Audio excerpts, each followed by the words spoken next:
masennuksen talviaatto.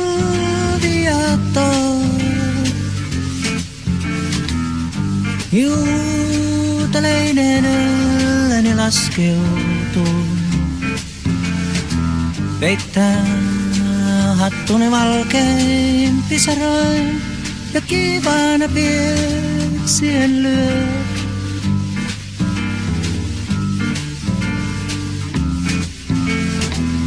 Kenties olen vain nukkunut liian vähän. Tarkemmin ottaen kuukauden päiviin. On kaikenlainen pienikin käynyt, ylivoimaiseksi ylleni kiepponut. Padam, padam, padam, padam, padam, padam, padam.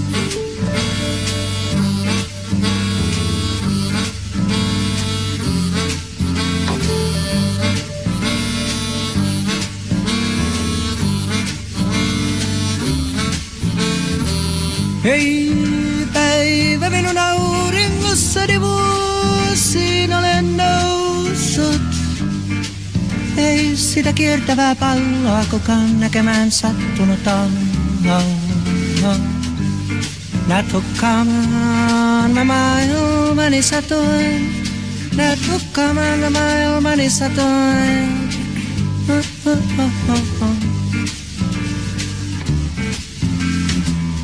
Ikkunastani näkyy sataman laituri. Tuomeri aina myrskyävät pilvet,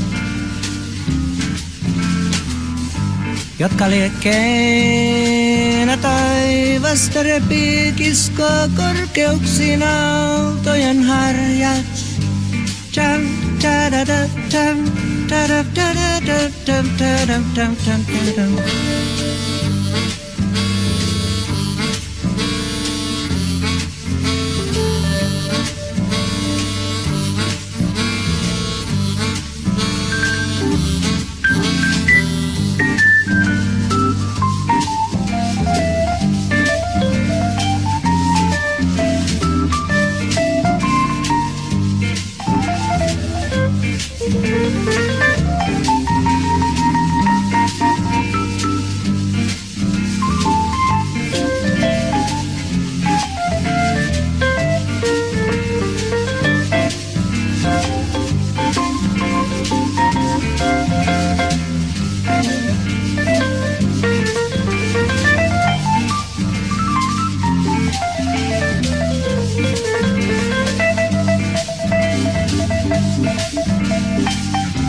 kun raivoavan vaivutuneen. Käydä ikkunalautani reunaan ja liitä kynä pilviin.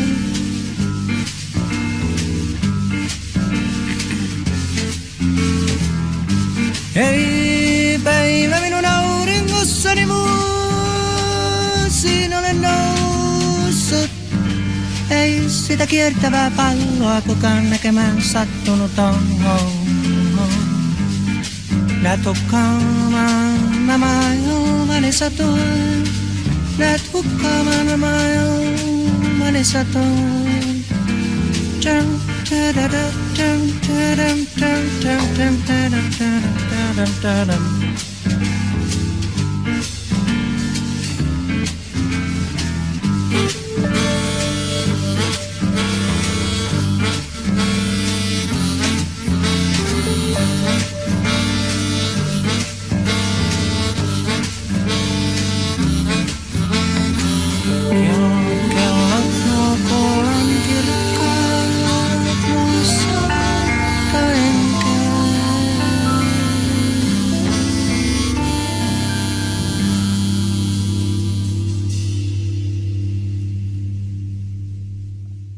Welcome to the Machine Lies, where we talk about the lies of the machine on the machine that lieth.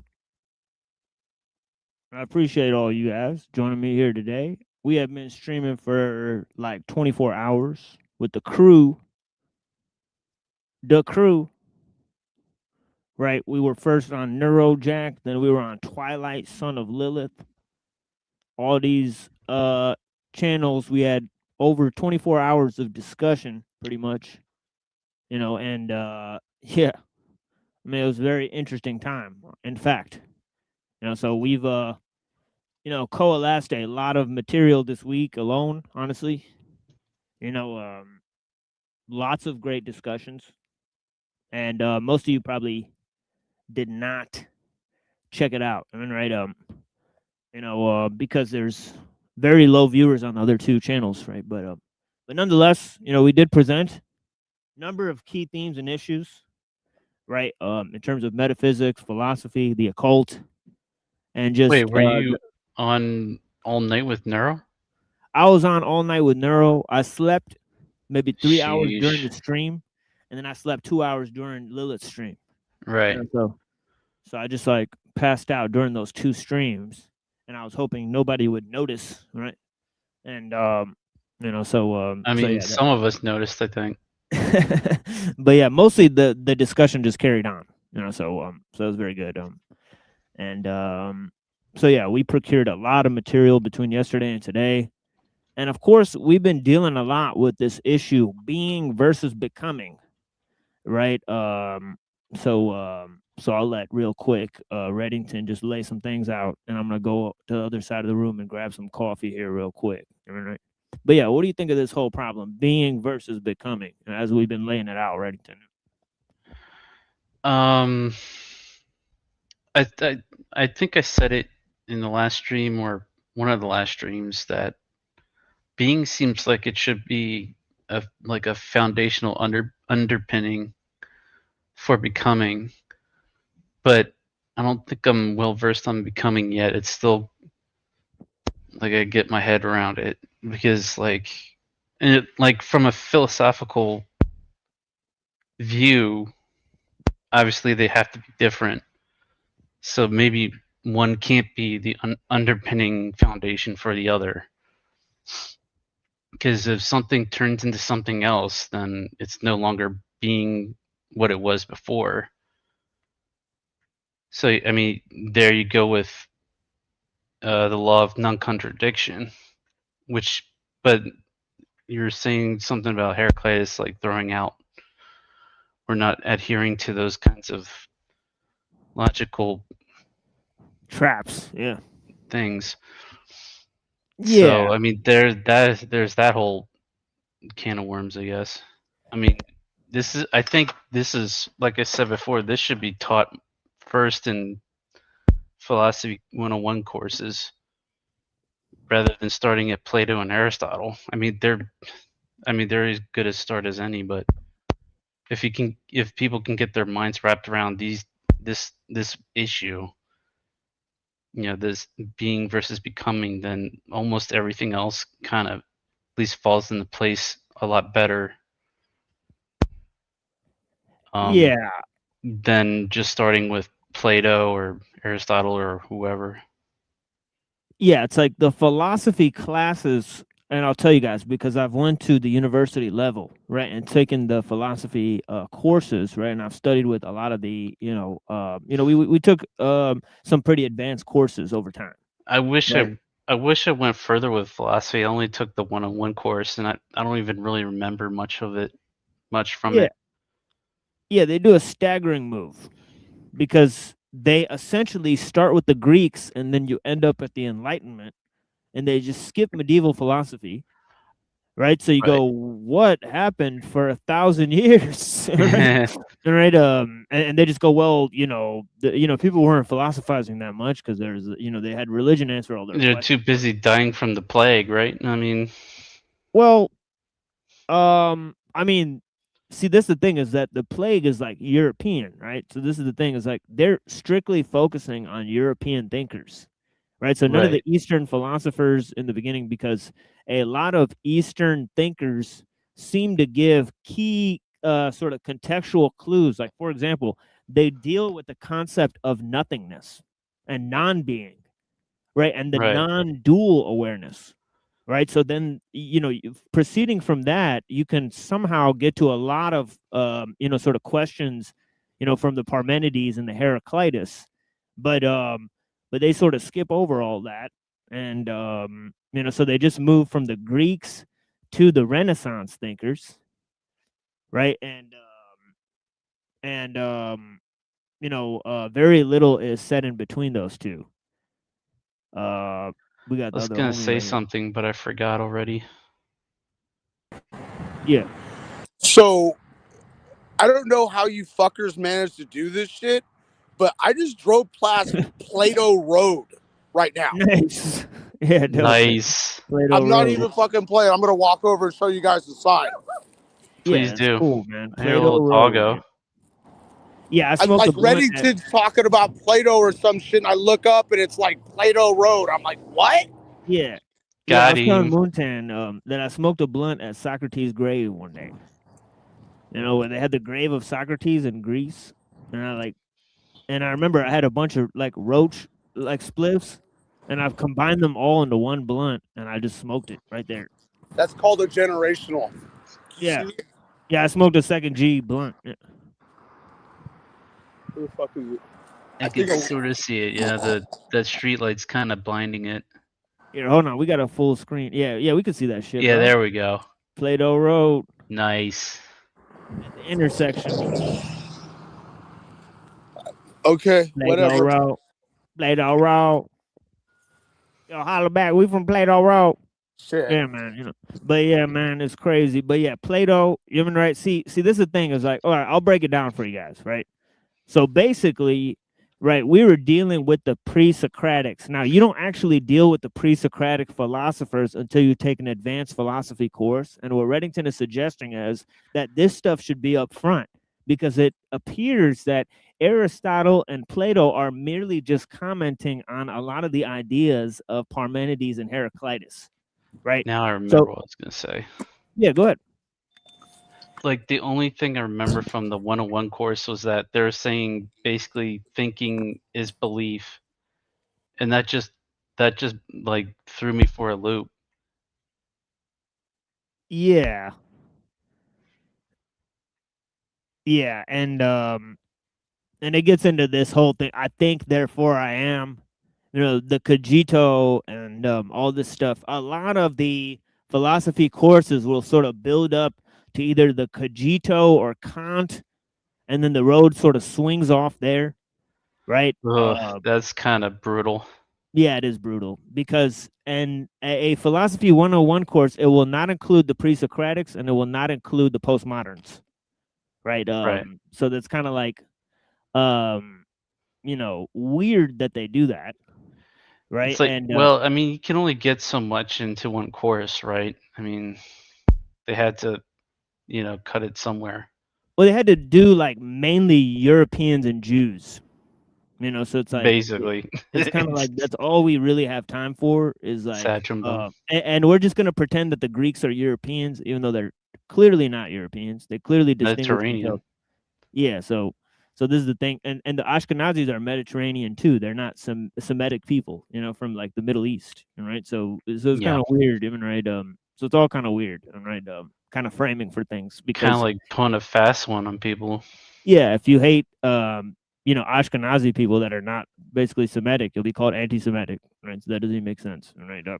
But yeah, but I think according to some of the research that I've seen, although I know some of that's not conclusive, because the geneticists, they have a way of changing their story, right? So do the scientists, right? But what we're dealing with is sort of the basis for all knowledge, right? And it's as Reddington was saying, right? You can't have sort of becoming without being, right? And if you posit pure becoming, you almost can't have being. Right, so that lays out the totality of the issues right there, right? So Reddington's right on the money in framing the main issues, right? Because the battle between Parmenides and Heraclitus, right, as we said, it gets transformed into the battle between the one and the many, right, by Plato and Aristotle, right? And this is because Aristotle has a rejection of the forms, right? And basically, Plato is a dualist, right? And he says that ideas do not exist in this world, right? In this world, right? They exist totally outside of this world, right? So when What does he Parmenides, do with thinking then? I guess thinking is outside of this world? that's exactly the point, right? Is because, thinking is sort of the mediation, right? So the mind is the mediator between the demiurge and sort of nature, right? I So there's kind of believed that when I was a Christian in a sense, because I thought if they can't really detect your thoughts, then it must be outside of this, like at least the physical part of reality, or at least of the material world.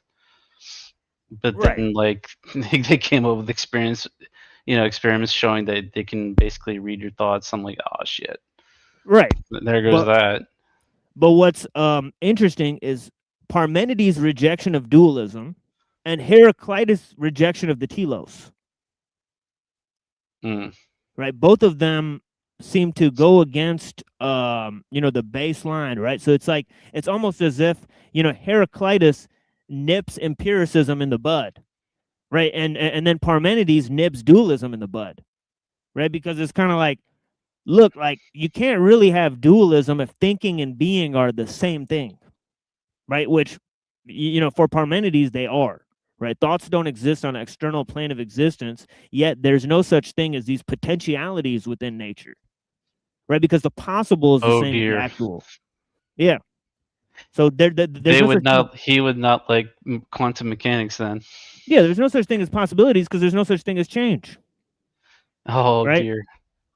So in Heraclitus, everything is without definition, right? So nothing is, because it both is and isn't at the same time. This is what he tries to explain.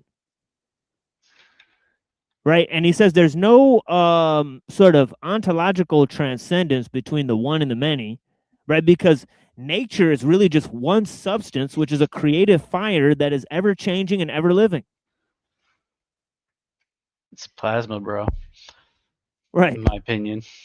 So it's like you could see how Plato and Aristotle, they take a median point between being and becoming. They try to tell you how thinking and being relate to each other, right? Meaning, how do thoughts relate to physical stuff, right? That's Plato. He came to the conclusion that physical stuff changes, but it's based on a form that doesn't change, right? So it both is and isn't at the same time, if you catch my drift, right? And then in the next line, right, Aristotle says, well, potentialities have to exist within the development of a thing towards its true potential. So he introduces the concept of a telos to merge the notion of being and becoming, The being exists as a potentiality within the thing that's becoming for it to reach its perfection. Everything has its perfectibility, and according to Aristotle. But the question becomes, what is it right now? If the being isn't until it reaches its potential, then what is it right now? Is it just constantly in a state of becoming? So is it like always changing every moment? Like, I guess maybe it depends on what actually is the subject of the becoming. Well, you see how it's pointing towards the omega point, right? It's got to point towards a final eschatological schema, right? Where there is a final thing of becoming, where all becoming, a final thing of being that all becoming amounts into. Well, Right, leads in- Desjardins has entered the chat. Exactly. And that's why Aristotle is a primary feature, right, for those. And this is why we connect the notions of telos with eschatological schemes and the notion of progress, right? Because they were all Right, right. combined within the millenarian framework, right? Yep. We're definitely skipping a few steps, right, and explaining some of that, but we're going with the messianic expectation of the Jews, the theology of national restoration, right? These two, concepts of, tikkun olam and olam haba, right? Which is basically like, this idea of eminentizing the eschaton, right? And then the new world, right? And these two concepts become fundamental in achieving. So you have to have a state where everything is perfected, which is the new world, and you have to have the state of becoming, right? So whether being exists in the past and then becoming is an extrapolation of it, like in Plato, or it's the other way around as in Aristotle, right? And I don't mean that to be that Aristotle thinks that becoming is the true nature of reality. No, he draws a complex link between being and becoming. Right? Yeah, just ask me a question. Ask me a question, right? You know what I mean? But yeah, you know what I mean? Mainly I was trying to explain how, basically Plato says that we all came from being, right? So becoming is an emanation from being. Right, but Aristotle says there is no forms, right? So the potentialities exist within nature, right? But those potentialities are the true essence of the thing, right? They're not the becoming is not the true essence, right? So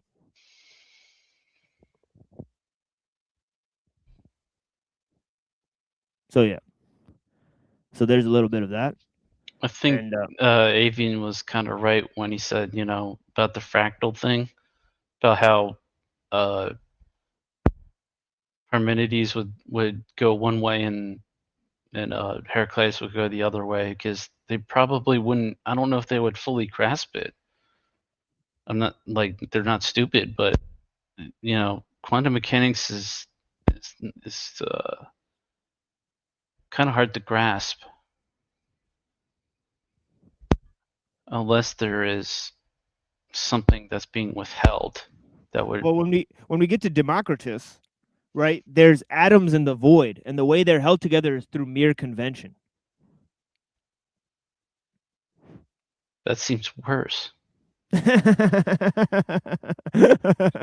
Aristotle Mere definitely thought it convention, was worse. like that's like, yeah, dude, just trust me, bro. It's they're holding together. Yeah, that's the pluralist. They said, well, there's just atoms in the void, and the atoms don't Yeah. really lean towards anything. They just sort of coalesce into, patterns. Well, certain types of plasma does do that, self-organizing, but it's not a void though. At least I don't think so, unless there's a specific definition for void.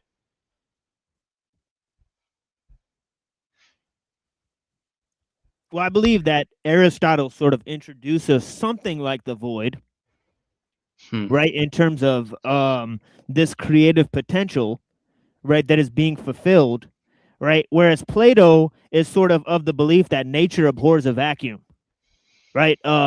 So I Right. think Aristotle comes sort of to the conclusion that God molds matter through the void, right? And he's more adamant Mm, about this. Yeah. it's sort of there. I mean, with what we're currently finding out, I guess. Yeah, I appreciate you guys. Soul Reed spinning in the chat and looping. Already? Yeah, already. Nature and Cats. We got Andy saying I lean towards Aristotle there. Right? Dogma Free saying who's this Broham? Not sure what that question's about. I think he's talking about this dude SRA, right? Because he just came up in the chat, like, just all of a sudden takes a lot of interest in the material here. So, Oh, well, he comes around every once in a while, so. yeah, could be a feather. Yeah, he had a pretty poor showing on Neurojack's channel the other day, but yeah. What, Soul Reed? We'll just leave that aside. Yeah, Soul Reed. Yeah, Sagittal mode. Yeah, it's all constant and it's always happening. Nice. We was thoughts and shit. Yeah, that was funny. This isn't even Earth. Real shit. Shadow aspects. It's like, what is it, like Schrodinger's Earth now? Like, is it dead? Is it alive? It's both, apparently. Yeah, and we're gonna get into and the thing is like with the becoming, like, why would it be just one end potential, one end result for the telos? If there's many potentials, why wouldn't it be? Because it's one object, I guess. It like, well, then you would get into the nonsense of multiple universes at that point.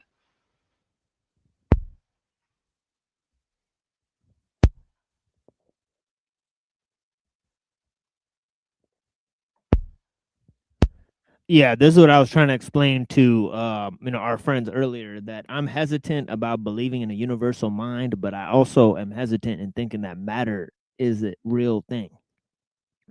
So, there has to be a plurality of minds, but there has to be one essence, right, or spirit, so on and so forth. So I don't know, I'm kind of like, caught in terms of like, I definitely, am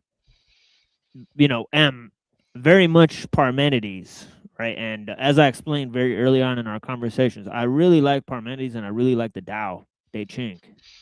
Right. Like, I like Parmenides too, but I still have trouble with the whole, like, there's no change, there's no time. Right. Right. It's like, I mean, I kind of get why you'd say that, because you have to have being, but yeah, like, do you have to though? Yeah, but I think like time exists, but it exists in different forms. So it does not have a stable pattern of doing things, because I think like, there's different types of time. So but I don't think there's types of causality, right? Because if everything is contingent, then there must be then that means it's all by necessity, right? So you know what I mean, right? So either way, there's no such thing as possibility, right? But yeah, there's different types of time, in that there's cyclical time, there's linear time, there's spiral time, meaning the past, present, and the future intersect, and there's eternal recurrence, right? And I think all four of those are going on at the same time. That's what I'm thinking. Like, if it's all going on at the same time, then there's still like a base time. Yeah, but composed of what manner of consistency? I don't know. Right, exactly. Right. I guess plasma would be my answer. That's the fundamental question. So yeah, I appreciate you guys. Let's see who else is here. Because like, I was thinking of it earlier, like if like all timelines are happening at the same time, like I can kind of understand that, but to say there's no time, then this would all be an illusion. Like he's saying, the world of seeming. Hammer time.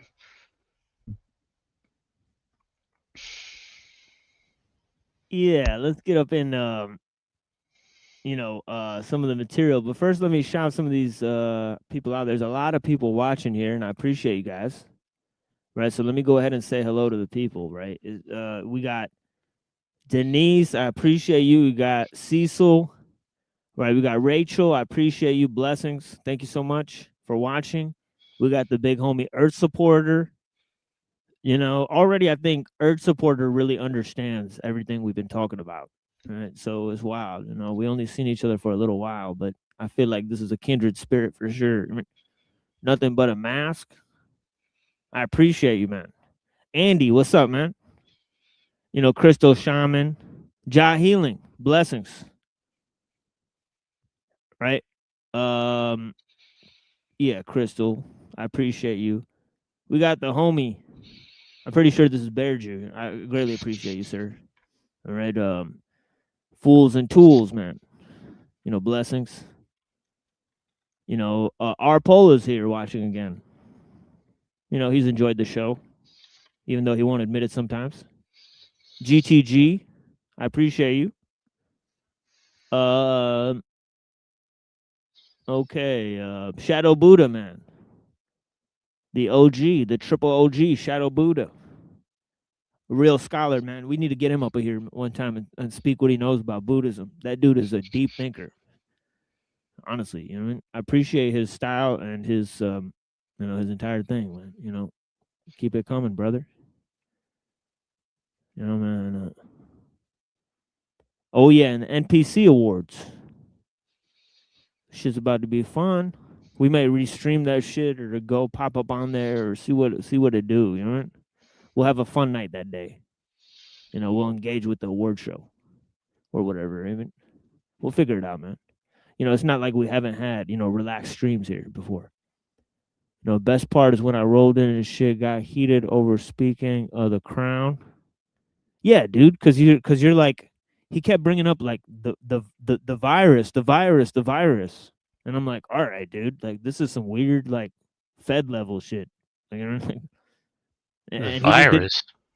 He didn't understand. He's like, he kept wanting to talk about C-19 for like an hour. I'm like, okay. And like, dude, like, you know what I mean? And he never comes up at all. So I was like, bro, are you trying to get Neurojack's channel Strizuk? Because this kind of seemed what it feel like, you know, because, you know, some of those other dudes like Ebitard and those people got their channel Strizuk or whatever. I don't know, man. I'm just speculating. Because this is what Cecil said. He said, enslaved by a tooth got shut down. The fat retard. You know, but I don't know, man. We'll figure it out. We got Max Vision out here. I keep an eye on those dudes, man. You know, could be a feather. You lost me there, Tim. Dogma Free, what's up? Browns boy, blessings. I don't know what happened to the homie. He said he was gonna come up here. Hey, you gave the link out. I mean, I did. I gave maybe something came up. I don't know. Yeah, something came up for him. Hope Shadow he's all right. Buddha. I mean, a Shadow Band. Sorry. Shadow Band. Blessings, man. Shadow Band and Shadow Buddha. Shadow for band forever, man. This like the Shadow realm. We got the brother Plasma Void in here. Greetings. Tell you, man, Plasma. Yeah. We got the homie here. It's both a potential and a wave until an observer views it. Yeah, that's from the quantum stuff, right? We got Alki in the house, man. Peace and blessings. Yeah, I appreciate you, man. Yeah, this is a true OG right here, man. This dude knows what's up. You know, he knows, you know, what the topics are. There's very few, honestly, that can expand on the topics. So I greatly appreciate Alchemos. Blessings, brother. There are awareness that do exist outside our reference frame.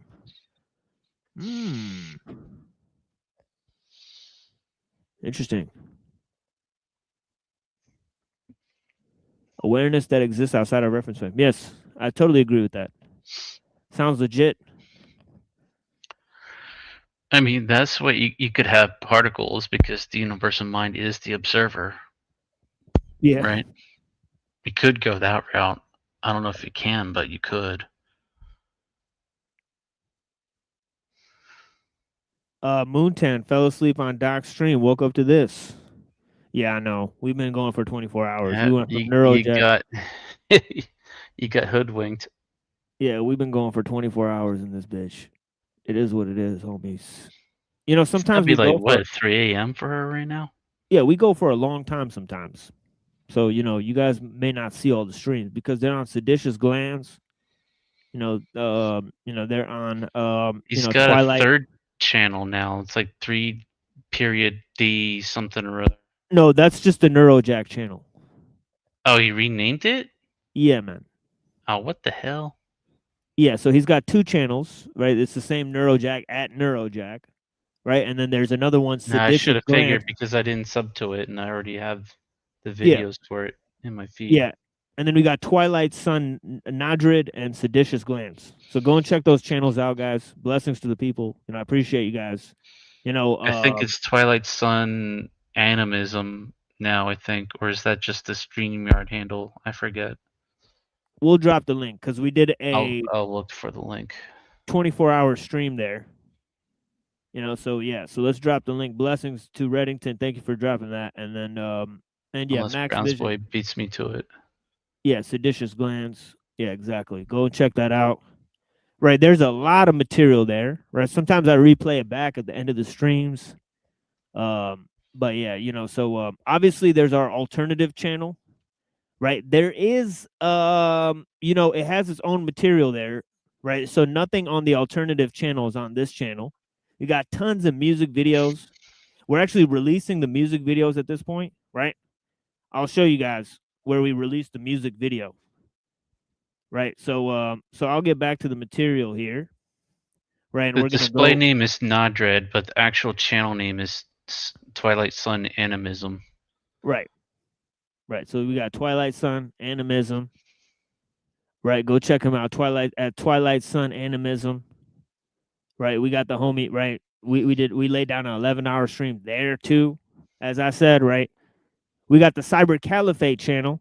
If you haven't checked out the Made by Machine Bob series, right, that is the one where we're basically going through lots of, material, right, on that series specifically, right? So, we got the Made by Machine Bob series. Let me drop that link, and then let me drop the link for my new music video that I released, and then we'll move on to the presentations, all right?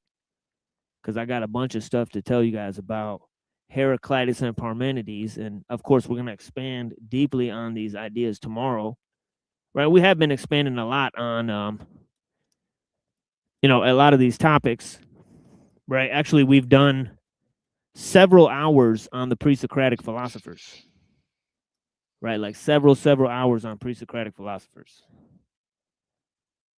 right? And today is an introductory stream, sort of, right? Tell you guys what the deal is. All right. Right. What's the deal? Blessings, Max. Blessings to you. I love a deal. Yeah.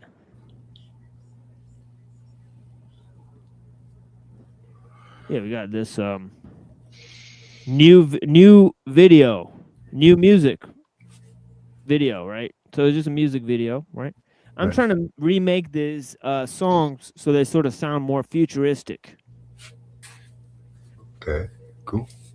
Right, so we got a lot of new sort of futuristic sounds. I think I'm moving in a different direction with the music, so yeah, give me 1 second. Let me get up here and there's a lot of noise here.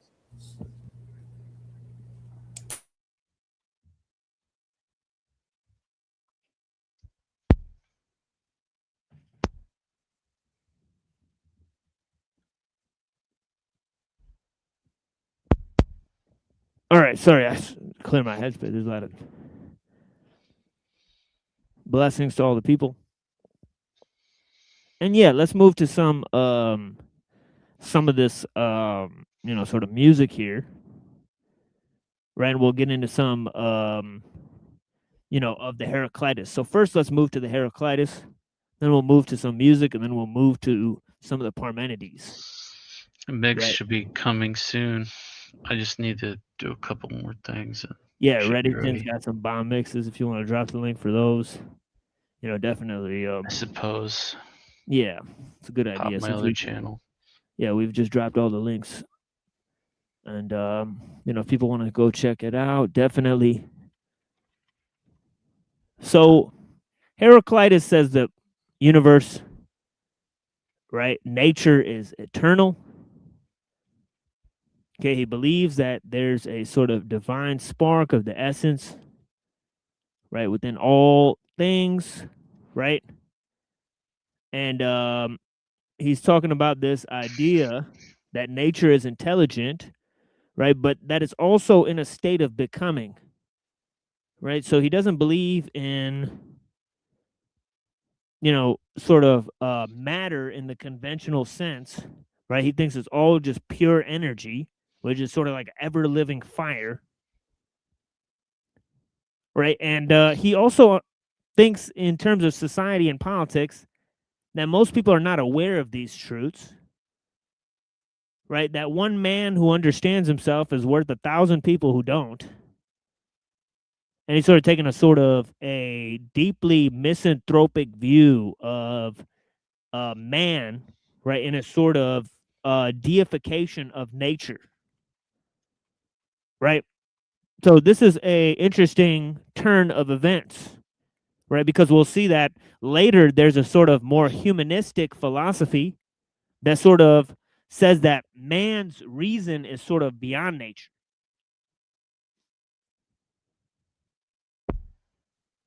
So it's fascinating stuff. That's interesting perspective. Yeah. Yeah, and I think as they say, that humanism goes to transhumanism, right? Humanism is sort of the idea that man is the measure of all things, and that transhumanism is that, man can sort of change both nature and himself and, drastically alter that, and then there's posthumanism, right, which is sort of evolution that proceeds without humanity, into a, more greater range of technological complexity, right? So, but yeah.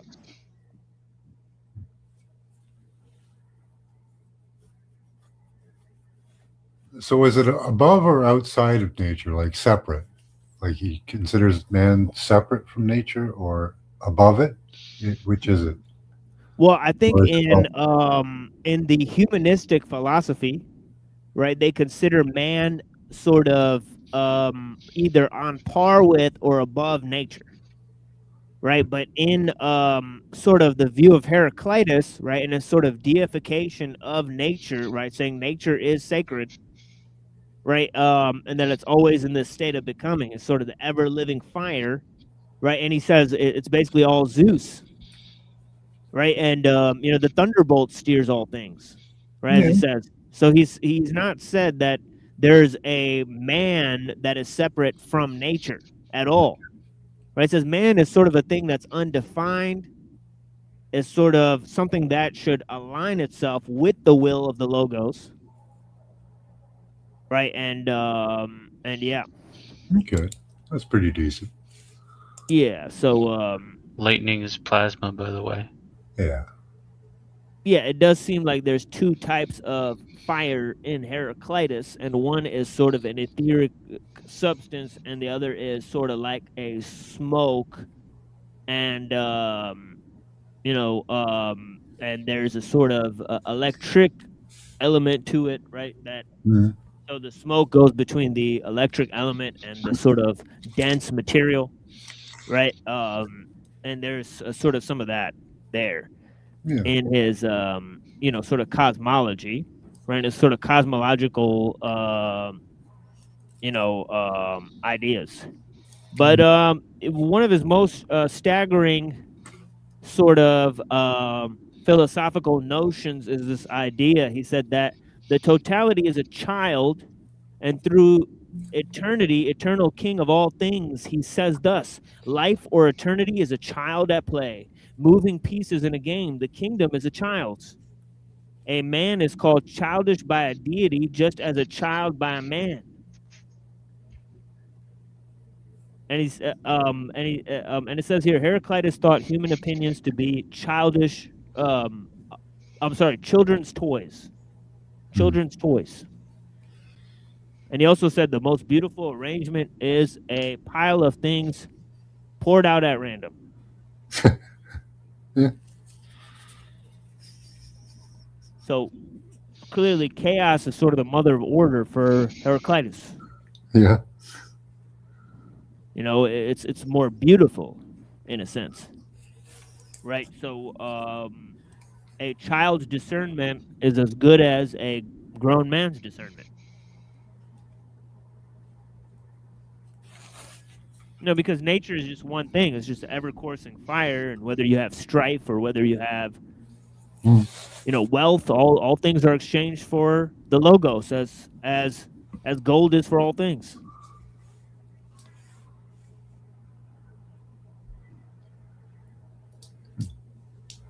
So he says, the fairest of apes is ugly in comparison with the human race.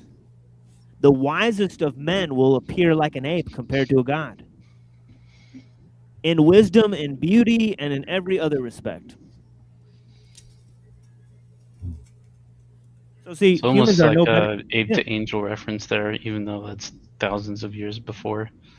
Yeah, but in the sort of hierarchy of being there, right, humans are above animals, and then angels are sort of above humans, but sometimes humans can rise above the angels. Because the Right, but humans are supposedly a little lower than the angels. Yeah, but they can rise above the angels in the cosmology, right? In the sort of religious cosmology, right? Because angels aren't able to, go beyond the will of God. Some of them, right? Yeah. So will. the thing, So the thing here is, this is animals and humans are on the same plane, right? And then gods are, they make humans look like apes, which is like. So it's like he's saying that, a human is no better than an ape, and even the best of them is really no better than one. Coming from a human, it's an interesting comment. Right. Right. It sounds very modern, honestly, because there's there's some guys like Joe Rogan and other people that kind of say stuff like this. Right, they're kind of like, well, Joe Rogan. We're monkeys. Yeah, kind of leaves you with a feeling that he thinks you're not good enough, right? Yeah, well, he's been accused of that for sure, of being a loner, being a misanthrope. Yeah, we got to improve on humans. I can see how this could totally lead to transhumanism. We take that monkey mind and make it into a machine that thinks right. We're getting warmer. Yeah, definitely. So he says, so it says here, for whom does Heraclitus prophesy? Night wanderers, magi, merchants, Linnaeans. I don't know what a Linnaean is. Maybe Heraclitus. Linnaeans. Yeah, maybe Hyperborean can tell us what that is, right? Initiates, right? He might know, right? These he threatens with things after death. For these he prophesies fire. For the mysteries, For the mysteries traditionally practiced by men are celebrated in an unholy manner. So it's kind of like he's saying, like, they're going to go to hell. They're going to be turned, into fire. So it's interesting, right? So he says, for this reason, Heraclitus plausibly calls the mysteries remedies as healing one from terrors and rendering souls proof against the vicissitudes of birth. I kind of wonder if he had maybe a bad trip from partaking in the mysteries or something, Right. and that's why he's a misanthrope. And the mysteries are indicative of sort of nature worship. Or maybe he's really just a misanthrope, despite those things. I don't know. It's kind of crazy.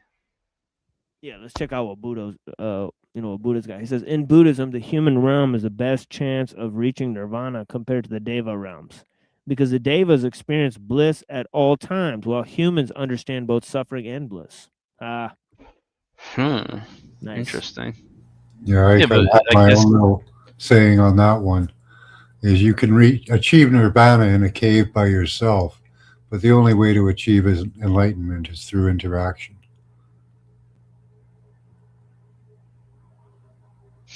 Yeah. Interesting. So you can have perfect peace by yourself, but you're not going to go anywhere or really evolve. You know? Or it's just like kind of like being a vegetable. Yeah. It's like you're not interacting with anybody. Might as well be a vegetable. Yeah.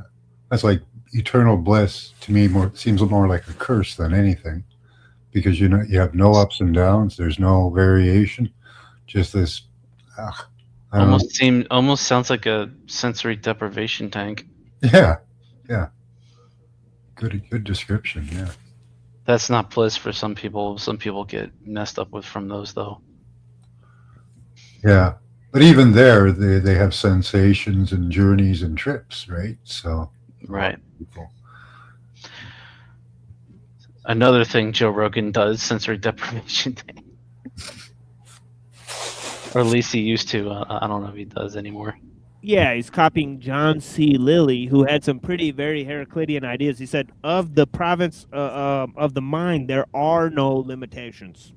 All right, so that sounds very sort of Heraclitean, right? But yeah, check this out. It says, for if it were not Dionysus that they made a procession and sang a hymn to the genitals, they would act most disgracefully. But Hades and Dionysus, for whom they madly celebrate the Bacchic rites, are the same. Damn. Dude, this is like, is this like the original troll?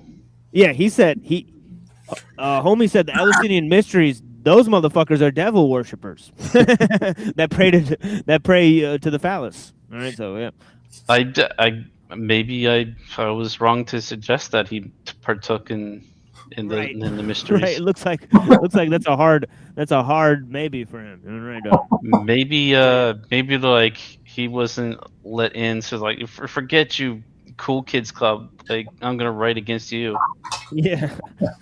Yeah. So then so these ones are interesting. It says they try vainly to purify themselves with blood when they are defiled by it, as if someone who had stepped into mud should bathe in mud to wash it off. One would be thought mad if some man noticed him doing that, and they pray to these statues as if one should talk with houses, not knowing what gods and heroes are. But in another thing, it says Heraclitus is reported to have said to guests wishing to meet him, who when they came in saw him warming himself by the oven and stopped, he bid them not to be afraid to enter, for there were gods there too. Some wild stuff. It is wild stuff. I think also maybe 101 courses don't start with Heraclitus and Parmenides. At least for Heraclitus, we don't have enough of the writings to maybe justify starting with them. Well, we have fragments and whatnot, and so maybe the best bet is to start with full writings, so you can have like a totally formed system. Like I could see that being a justification.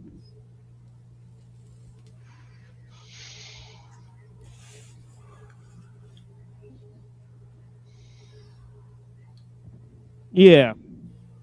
And yeah, we got some people out here. I appreciate you guys. I guess I'm gonna go ahead and play some songs and then move to Parmenides. And I've dropped the link again in the chat. Anybody wants to come up and talk about these issues is more than welcome to do so. But we will sort of be back in about 10 minutes or so, right? Give or take, right? So yeah, sit back, relax, grab a fucking, whatever you need to, right? Yeah, we'll be back in a little bit. Pancake time. Yeah, of course. And pancake time. And please enjoy these selections, right, of the video and the music, right? I've carefully curated this, right? And we come up with some good stuff here. Oh yeah, we got Neurojack here. Neurojack, can you wait 10 minutes, sir? Are you here? Nope, sorry. Yes. Yeah, well, I'm gonna be doing something in a second. I'm just listening in the background, but you're about to start playing something. Just really briefly. Yeah, I just want to say, yeah, go ahead, man. Red. Really quick in response to Red. I think it could be because we don't have enough of Parmenides and Heraclitus, but I would say that maybe it's they want us to look at them through the lens of Plato, and that's all I have to say. Thank you. Yeah, that's very, very possible. Yeah, like an agenda behind it. Oh, and he just leaves. Damn, drive by Neurojack with the neurocrack. And yeah, he hit it right on the money. Now they are consciously promoting, Plato's philosophy because it aligns both with Christianity and Judaism. Right, you pretty much said that earlier in so many words.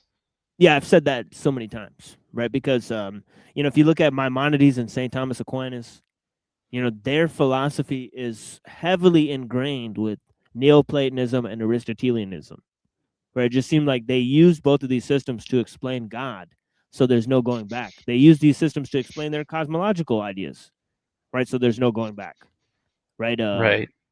Yeah, and yeah, if you got time, Neuro, please come back. Yeah. So here's the music, and yeah, we'll be back soon. Blessings, friends.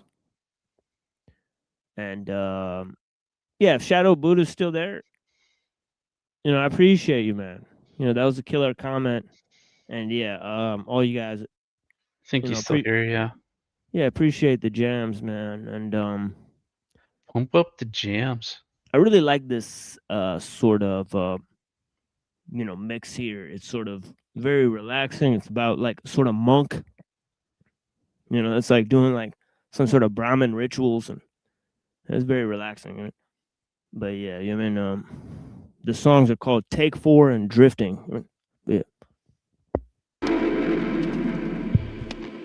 Oh, whoops. There we go. Yeah, the other one was wrong. Here, hold on. Let me start this again. Well, that sounds like some dub techno or something. Yeah, it's dope. Nice.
射醒来，是这种感觉吗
？Yeah.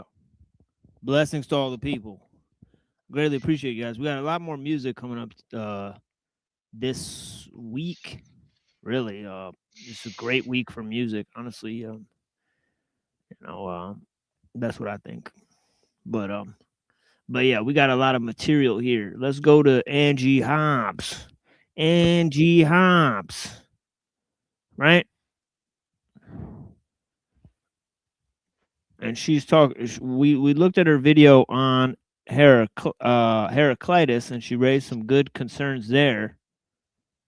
Right, and of course, we're watching her video on the Parmenides, right, before we look at some biographical info on Parmenides. And of course, I've always done this, right? I looked at 2 or 3 resources of biographical info before we move into the philosophers that we're looking at, right? So, because I think the ideas are basically as important as the man, right? And their expression in their own lifetime. You know, history cannot be separated from ideas. That's nonsense, right? Go back to the drawing board. So so if you're going to look at the philosopher, if you're going to look at the philosophy, look at the philosopher. That'll tell you a lot about it. Yeah, there's a huge difference between the philosophers of free societies as opposed to those that are more restrictive. Oh yeah, because the free society was sort of the outspawn of modernism and liberalism, sort of, so to speak. So it's interesting, right? But as Mumford says, the more humanistic techniques were always in conflict with the mega machine that seeks to build empires, right? So there was always democratic and totalitarian techniques just based on the scale of civilization, right? So there's another point to be made there, right? So it's fascinating stuff, and of course we ask a lot of questions about the state of nature debate and all that here on The Machine Lies. But yeah, I have no idea where we left off in this video, so I will go to a random part. I believe we were like 10 minutes to the end, if I'm not mistaken, but maybe I'll go to like 29 minutes. But it also looks like this video is gone, so this is a different video. So the video that was there was gone. Oh. I forget who said it, but the other stream when you put Hobbs on, someone's like, "Oh no, not the Fire Lady again." Yeah, it looks like the one on Philosophy Overdose is not there, but there's one by King Philosophy that's reposted it. So I'm actually kind of confused that there's a different channel now, that doesn't have it separated into the tabs. So, for whatever reason that happened, and perhaps I will try to save this video because as you see, they're altering the video. They're just popping up on different channels. There's no rhyme or reason. So as we explore these videos, this may be the last time you may see them online. Maybe the only reference for these videos is the show. So they They might be on BitChute or Odyssey though. Yeah, look closer, right? In other words, you never know. Says that you can't think nothing. You've got to think something. That is And of course, much poorer video and audio quality.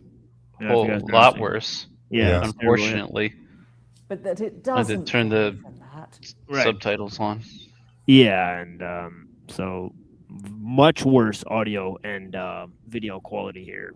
So, I mean, it's just insanity, folks. But yeah, this is we're just playing YouTube videos, but yeah. That there can be no differentiation within this something, within this being.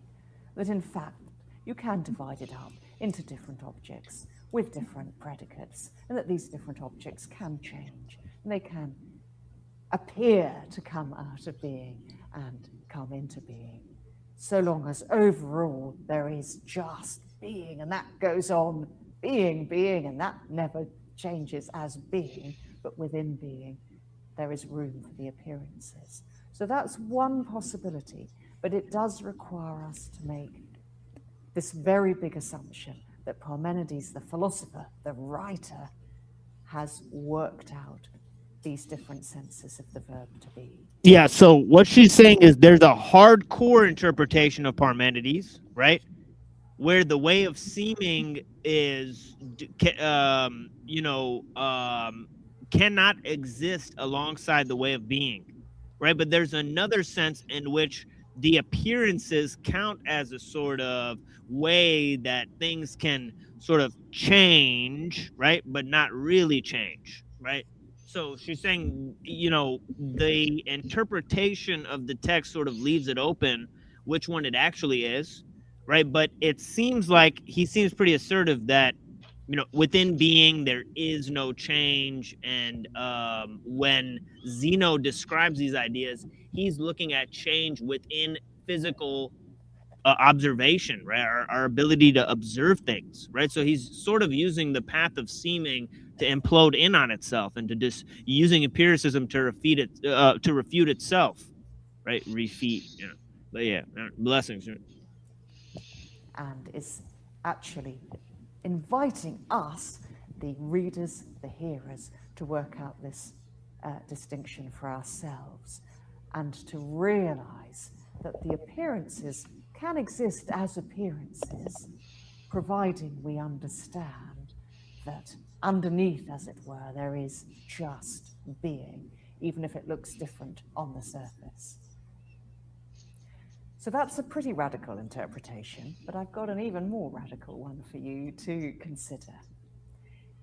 If Parmenides, the author, is aware that the way of truth is self-refuting in the way that we considered in the last session, if he's aware of that, and if he makes the goddess, his character of the goddess, aware of that, then it might be possible that the way of truth actually needs the way of seeming, because the way of truth is not going to get us very far.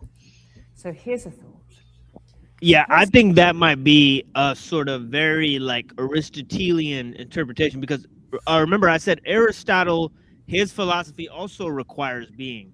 In Plato, his philosophy also requires being as a starting point, right? So they're not saying that being is alongside becoming. No, they're saying that becoming is a subset of being, right? So so what's really interesting is that, yeah, within the pairing of these two, right, you could either have a view where you need to engage in the awareness of becoming to realize the nature of being, right? And that seems like what Aristotle is saying. You observe nature to get to the general principles, right? And so that's one way of not negating being, but also including becoming, but then giving becoming a radically, necessary, place in the cosmology, right? Or in the metaphysic, right? So, but yeah, anyways. Parmenides, the writer, realizes that at the end of the way of truth, But he's still, if we take it at face value, Yeah, go ahead, Max. Blessings. yeah, he's saying that there's no change in the being, only in the becoming. Is that kind of what I'm getting from him? Like the once you, if you return, when you return to both being. Plato and Aristotle are saying that. Yeah. Okay. Yeah, they're saying there's no change in the being, there's only change in the becoming. Yeah. All right. So they said nature changes, right? And they say differently how it changes, right? But they come to the conclusion that being, is sort of ontologically transcendent, right, from this becoming, right? So yeah, kind of limited. Yeah. So they say both, because they say nature, changes, right? And they sort of say, well, it's about the material and the immaterial. Of the immaterial, there is no change. Of the material, there is change, because the material is composed of parts. At least that's how Aristotle phrases it, right? So I find that bleak for the soul. The soul returns to just a form, and the only experience or expression you could have of a higher form would be in nature. Yeah, I know what you mean, Max. So it's kind of like, what are these immaterial guys doing? It kind of sounds whack, for sure. Monist. Well, Aristotle, they're thinking about thinking. Yeah, sounds like a great time. No, it doesn't. It sounds like, self-masturbatory, dead end, right? The straitjacket of Aristotelian metaphysics. Right? But yeah. This universe where there's just one thing. And if he thinks that there can't be differentiated objects within that one universe, okay? So if we rule out the third interpretation that we've just been considering, and if we say there's just this one universe and there can't be different people within it and different objects, then you've got a cosmos in which there can't be a goddess talking to the young Parmenides. There can't be words, there can't be language. All the premises of the way. Yeah, good egg. That reminds me of that lady from Willy Wonka, right? The young one, right? Where she says, something, it's my something and I want it now, or something. I don't know. But yeah, of truth, you think either it is or it isn't, etc., etc. Those premises just couldn't exist. So in the very strictest sense, we might have an argument in the way of truth, which quite literally refutes itself, i.e. the conclusion of the argument, this monist universe, where there's just one thing being, undifferentiated, simply cancels out the premises that the whole argument is based on, because the premises included more than one thing. They included Parmenides and the goddess, they included the use of language, the use of logic, and so on. So in the very strictest sense, maybe it is self-refuting. Then the question is Parmenides aware of that? And then the third question is, if Parmenides, the author, is aware of that, is he allowing the goddess to be aware of that? And if the answer is yes to all those three questions, we might have an argument which is known by Parmenides to be self-refuting, which is deliberately self-refuting. Well, why? Why on earth would he do that? Why on earth would he say truth refutes itself? Let's consider where we started. At the very beginning, I suggested that it was helpful to look at Parmenides' project in terms of saying, let's see how far we can get from first principles using reason alone. A kind of project in a way similar to Descartes' later project. I think, therefore, I am. I think it's totally separate, right? Because in that very credo, Descartes is separating thinking and being, right? So there's an inherent problem with what she's saying, right? Because Cartesian dualism, right? So this is the thing, is that, it would appear that Parmenides is sort of like, or at least most philosophies consider him to be a monist, right? Saying that being is like all there is, right? So the sort of thinking about being comprising the essence of being itself, right? I think he would consider that a false way, right? But it is important to note, right, as I said earlier, that Plato gave several concessions to Parmenides' philosophy, right? So he for example, he said being is the realm of the forms, right? The archetypes are in the state of being, right? Whereas becoming is nature, right? So again, we have a separation between the material and the immaterial, right? But also, there is a obviously, in the idea of the forms, there's a plurality of archetypes, right? So but he says there's sort of a universal mind, right, which is this demiurge, right? Whereas Descartes posits a quasi-Gnostic idea, right, about this evil demon that may be showing you a false reality, trapping you in a false reality, right? So he flips Plato on his head to make the point about this, cogito, right? So, it is fascinating. It's fascinating stuff. But I think she's on the wrong track there, and saying that the way of truth is self-refuting. I don't know. There's not much there. Saying that the way of becoming is the path of seeming. I don't know about that. Right. And that he's put the two in one, sort of idea. Right. No, I think that's false. Right. So yeah, I don't like this later part of her presentation for sure. But she is a hardcore Platonist. So let her biases be put up front. Right? See where we can get from first principles and just using our human reason. How far can we get? Parmenides now might be saying, well, actually, we can't get very far. Reason. It said, did you notice when she said Parmenides, it wrote communities? So it was like weird. Yeah, the captions aren't that great. Yeah, they're not that great. But yeah. Very much about the world. It really can't. So if that's the case, what can we rely on, or what can we turn to help us understand the world around us?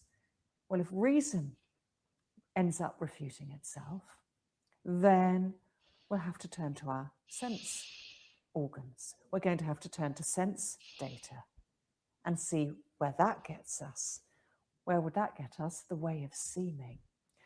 So on this very radical interpretation, the way of truth is known to be self-refuting. We then say, okay, reason is not very adequate. It's not very helpful, or certainly not on its own. We need our sense data. We need to see what our senses can tell us. And so then we turn to the way of seeming, which is exactly how the world appears to us.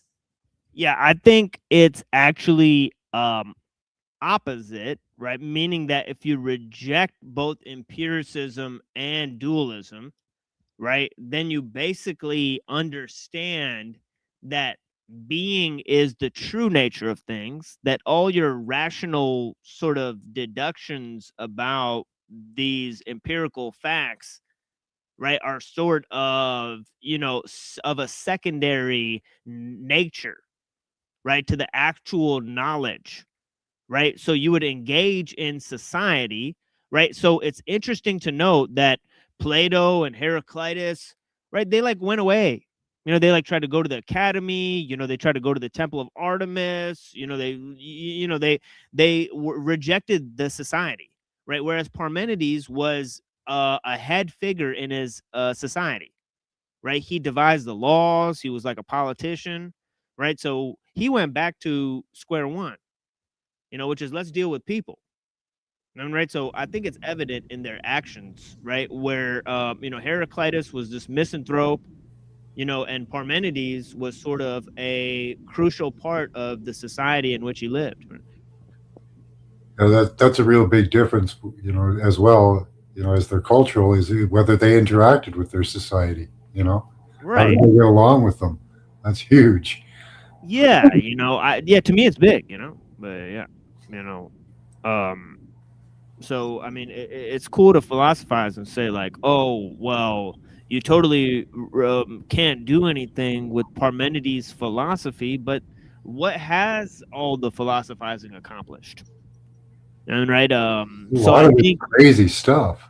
Yeah, so I think like, like Socrates, in that painting School of Athens, I think it's Raphael, right? He's shown walking out of the School of Athens and taking Zeno with him, right? So, I mean, who knows if that was the better place, right? Instead, all of Western philosophy is a footnote to Plato, right? So, so maybe we went the wrong way, who's to say?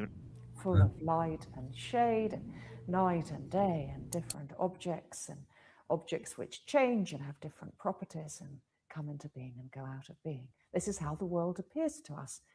But, says Parmenides, there may be a problem there as well, because yes, this is what our senses tell us, but this way of seeming appears to go against the laws of logic as I've set them out in the way of truth. It appears to flout the law of non-contradiction. It appears to rest on being and not being, when I've told you you've got to choose between being or not being. If this is the case, and it only can be the case if Parmenides thinks that the way of seeming really is... I mean, it's just like a regular everyday Platonist, right? They want to have their, becoming and eat it too, right? So this is the problem, right? Have their becoming and be it too. Yeah. And then also be the being, right? Like, so, they can interpret being and be becoming. It's like, you guys are cosmic, and it's like you basically agree with Protagoras that man is a measure of all things, right? So I don't know, but yeah. Logical and really can't be incorporated into the way of truth. So this interpretation is going to rule out the third interpretation. It can't make the way of seeming compatible with the way of truth in that way. If this is the case, and the way of seeming is deemed to be illogical, flouting the laws of reason, then we've got a real problem on our hands. We've got a real dialectical dilemma, because we've got two ways of trying to find out about the world. We've got our reason, but that's a problem because it looks like it comes up with a view of being, which is ultimately self-refuting. Or we can turn to our sense organs and see what sense data tell us. Now, notice that immediately after rejecting being, right, you have to go to empiricism, right? There's just no other way, right? So that's where sort of Aristotle wins, right? Because it's like, you can't start with first principles, right? So you can't go with Plato, right? So it's like, so once you, reject the path of being, right? There's, there's cold hard empiricism, right? But, it's kind of hard to get to, truth, logic, math and all these things, or prove that any of these things are real, or ethics, right? In that sort of way of justifying things, right? So, it's kind of a interesting hole to put yourself in. Right? That's a problem because sense data appear to flout the laws of reason. So what do? We've got this circular argument. Now, on this very radical interpretation, this might be why Parmenides says, it matters not to me where I begin, because I shall return there again. This might even be why he says that truth is a sphere, truth is spherical. We've got this circular argument going on that he's saying, I'm going to pose you a Yeah, with this whole spherical notion, right, we get to this idea about the limited nature of being versus the infinite nature of being, right, with Melissus, right, because there's another Parmenidean thinker, right, that sort of expands on his thoughts, right? So we don't have that much from Parmenides himself, right, but there are expansions of his thoughts and ideas, right, in Melissus and Zeno, right? So so we'll be focusing on Parmenides for quite some time, right? So get comfortable. If you think that this is a radically simple argument, it is. But the thing is that it is part of the foundation, as I laid down earlier, right, of what greatly inspired, Plato and Aristotle, right? Even though within the very argument itself, there's a rejection of their philosophical modes of thinking, right? And Plato himself acknowledged this, right? In a work that he wrote called Plato's Parmenides. It is the most complex dialogue of his, right? It's very hard to read that one out of some of them, right? There's harder ones and easier ones, right? Like the Apology is pretty straightforward, right? So is the Crito, right? But there's ones that are a lot more difficult, right, to read, right? Alcibiades is pretty easy to read, right? Symposium is really easy to read, right? But things like the Timaeus, right? Things like the Republic, right? Things like, the Phaedo and the Phaedrus, they're difficult to read, and it's hard to understand what he's saying or to work it out, in your mind, because he's going through such complex ideas. Right? Real problem here. You want to find out about the world, you're going to have to rely on either your reason or your sense organs, or both. But there's problems with both your reason and your sense organs. What are you going to do? If we are attracted to this interpretation, then we've got Parmenides not so much as a metaphysician, but Parmenides as a dialectician. Now, we know that Parmenides taught Zeno. The later Greek philosopher Aristotle. Okay, so she's sort of talking about and expanding on some of the legacy of Parmenides now, right? So this is interesting, right? Because this is exactly what I was just building on. Tells us that Zeno was the first dialectician. Right. So he says Aristotle tells us that Zeno was the first dialectician. Right. So the dialectical mode of thinking that was employed by Socrates and explained by Plato, right, in the, as he explains the Socratic method, right, that that this was actually, discovered by Zeno, a student of Parmenides. So there you can see how influential his philosophy truly is, right? Yeah, I appreciate you guys, right? Thank you for that. I appreciate y'all. But on this very radical fourth interpretation that I'm suggesting to you, just to think about, maybe actually Zeno's teacher, Zeno's master, Parmenides, was the first dialectician. Now, I don't know which of these four possible interpretations is correct, and there may be more interpretations. You may be able to think up some of your own. Interpretation 1 and 2 could go together. It is possible that the goddess is saying, I don't want any mortal mind to outstrip you, and when you really get into the way of seeming, you'll see how it rests on false premises. You'll see how, in fact, the way of seeming reinforces the truth of the way of truth, because the way of seeming reveals itself to be false. Right. And that seems to be what Zeno's paradoxes are exactly pointing to. right? They're looking at movement, time, space, right? Everything is happening in something or on something, right? For something to move through, it has to be here, then here, then here, right? In order for something to get to a place, it has to go halfway, then half of the way, then half of the way. Therefore, it'll never get there, right? So he's got paradoxes, right, that employ this dialectical method to show how the way of seeming, as I said, implodes on itself, right? And this is sort of not really carried out until you read Ghazali, right, and read his sort of refutations of Aristotelianism, where he's sort of using Aristotelianism to sort of attack Aristotelianism, right? So there's a sort of snake eating its tail there, right? And you know, which has to be pointed out, you know, and you know, by pointing out that, you know,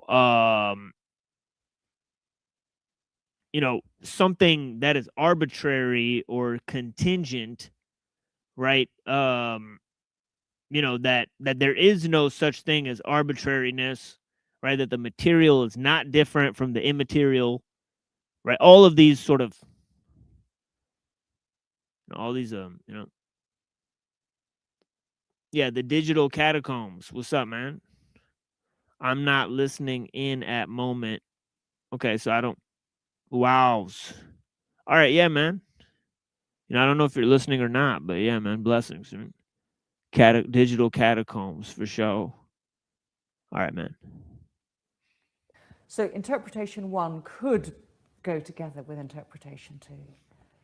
Interpretation 3 and interpretation 4, the really radical ones that I've been discussing, I think stand alone.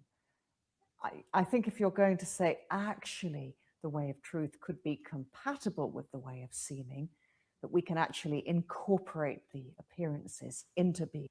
I mean, if you look at Zeno, I don't think that's possible, right? But you know, I think just in terms of looking at how perception, you know, may be different than, you know, thinking, right, which is just a part of being itself, right? You could then extrapolate, right, that, you know, perception is a part of the real, right? Because, you know, perception would be part of thinking, right? So, you know, so if thinking and being are the same, right, then yes, perceptibility and our understanding of it and our understanding that perception sort of collapses in on itself when the first principles are sort of applied to it, right? That is the fact of the matter. Right? So yeah, I mean, then that's a standalone interpretation. And remember, the path of seeming is the path of mortals, right? So interpretation. And this extremely radical final viewpoint, which suggests that Parmenides is actually saying, I'm going to give you a dilemma. I'm going to say, to find out about the world, you need to use either your reason or your sense organs, or both, but actually there's a problem with both your reason and with your sense organs and what they tell you. I'm just going to set up this dialectical dilemma for you. I think that interpretation stands alone. So lots for you to think about. Ancient philosophy may have happened a long time ago, but it is still alive. Yeah, if you guys have any thoughts, you know, or any commentary, you know, or you guys want to start a discussion, now would be the primary time to do that, right? If not, we're going to be wrapping up the show, you know, after we look at the Angie Hobbs presentation, right? But you guys can come up and talk about whatever you like, you know, so this would be the time, right, in which I implore you to, you know, either explore these ideas with us or give a piece of your mind, right, as a detractor or what have you, right? So, yeah, so all questions, commentaries, concerns, and complaints are welcome. Blessings. It's still being debated. People can't quite work out what the pre-Socratics were up to, but of course that's part of the fun. And we're going to look now at what the legacy of Parmenides is. So in terms of Parmenides' legacy, it really is impossible to overstate how important he's been to Western philosophy, and still is. First of all, it's true that he So shows... does he believe that in, I have a question, yeah. So in being, there are no senses. Is that what he believes? That's a path of seeming. Okay. So but it's not a path of truth.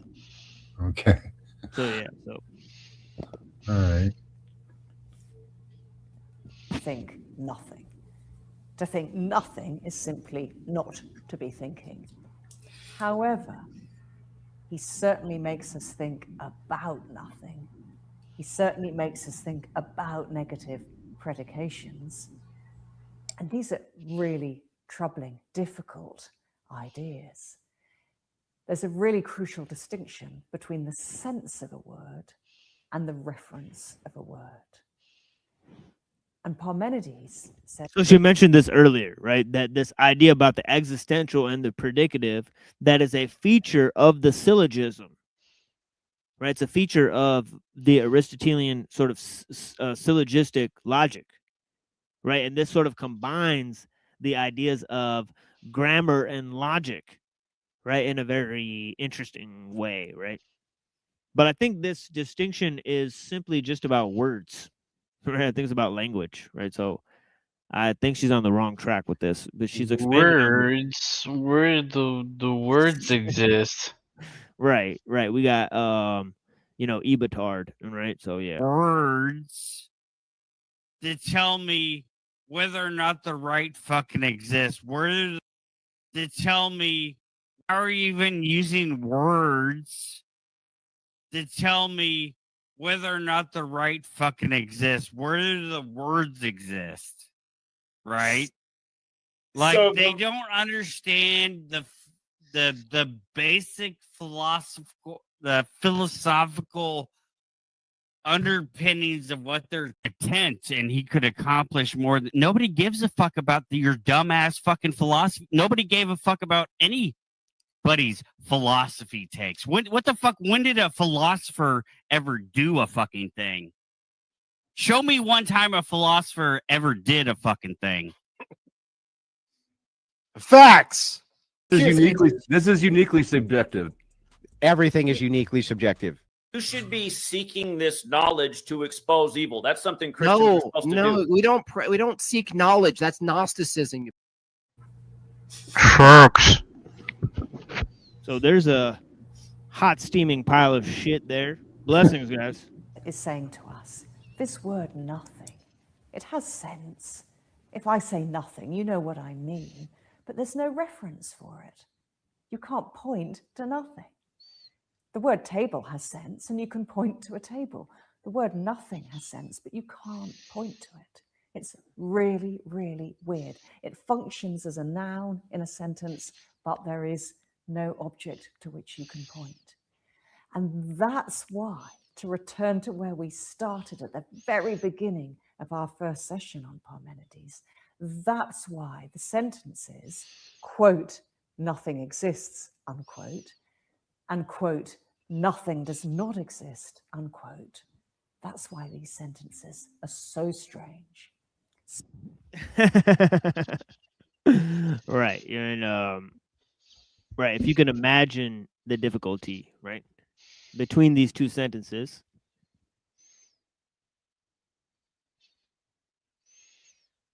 Right. And of course he's denying the first statement, he's affirming the second one, right?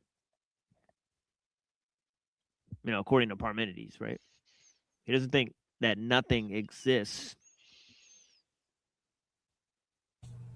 Right. I have a hard time with nothingness myself. Yeah. Nothing is non-existent, or in other words, nothing is impossible.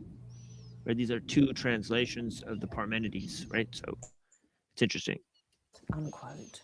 That's why these sentences are so strange, so bizarre. And as we've seen, there's a sense in which Parmenides is absolutely right. Look at the language. How can you say that isn't-ness is? It makes no sense. And just as he gets us to think about the puzzles around nothing and negative predications, so he also gets us to think about the puzzles surrounding the concept of being and to be, enai in the Greek. Because in its very broadest sense, the concept of being must somehow embrace, cover all its different senses. The existential sense that we looked at, Socrates is, Socrates exists. The predicative sense, Socrates is short, Socrates is snub-nosed. And there's also a veridical sense of the verb to be. This sentence is true, for instance, whether something is true or not. But all these different senses of the verb to be, and yes, of course, it's important to distinguish them. And we've seen in these 2 sessions on Parmenides how vital it is to distinguish these different senses in order to understand the problems in his way of truth and his way of seeming. But once you've made the distinctions, you've also got to think, well, what is it about the existential sense of the verb to be and the predicative sense and the veridical sense that makes them all being? What is this overall concept of being that includes all these different senses? So if you really start to study Parmenides and think deeply about him, you'll realize that not only is he going to start you on a lifelong puzzle about nothing, he's also going to start you on a lifelong journey into the problems surrounding being. And as we've just seen, he prompts us to think about both reason and sense experience and the respective roles that they play in the acquisition of knowledge. And also, if we've got problems with both reason and sense experience, as Parmenides suggests, where do we Yeah, and that's a very important point, that Parmenides is denying both reason and sense experience, right? And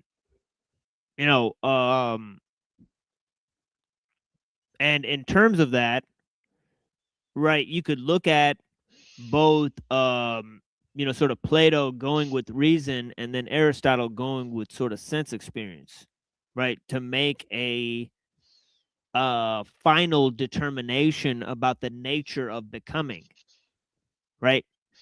So, so as we proceed into the major players here, right, we're sort of extrapolating on the fundamental issues, right? And of course, they will also become apparent when we look at some of the Buddhist ideas, right? Because there you will have a bunch of discussions about non-dual awareness and also this whole notion of nothingness, right? Or non-existence, right? They will give a interesting, summation of these ideas, right? go to? Is there any way we and one thing that's notable there is that they will similarly deny sense experience, right, as a final determinator, right? But yeah, find out about anything? So he sets us a real puzzle there. And finally, and this is a new point, Parmenides gets us to think about how to start an argument. Because as we've seen, in the way of truth, he tries to start from first principles. And he thinks that one principle is you think, and another is being or not being. But supposing that's the problem, supposing starting from first principles is the problem, supposing that all we can do as mere mortals is to start from where we currently are in time and space and with our current beliefs. And we have to work towards first principles. Start from where we are, work towards first principles, and then start again and see if starting from those first principles, we get back to where we first began, or whether we get to somewhere quite different. In other words, there may be a profound methodological problem in the way of truth. Maybe the goddess shouldn't have started or tried to start from first principles.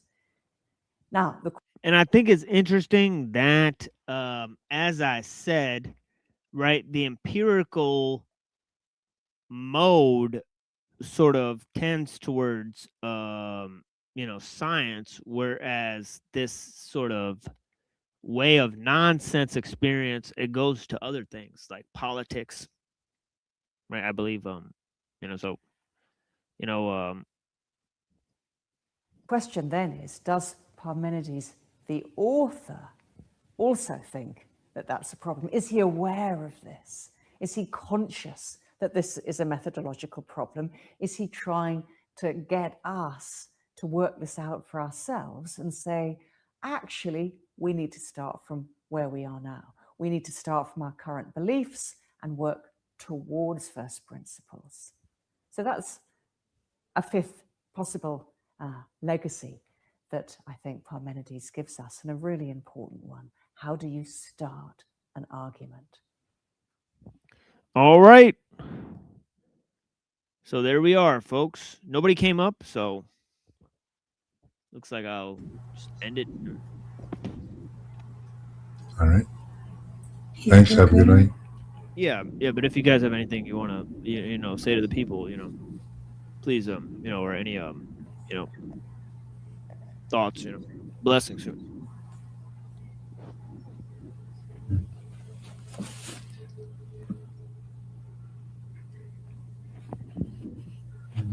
Well, isn't Parmenides basically positing a duality with the realm of seeming and the realm of truth? Well, the path of seeming is it's not real, right? Truth is all that exists, right? Right. Yet we're experiencing the realm of seeming. No, it's a misunderstanding of what's actually happening, right?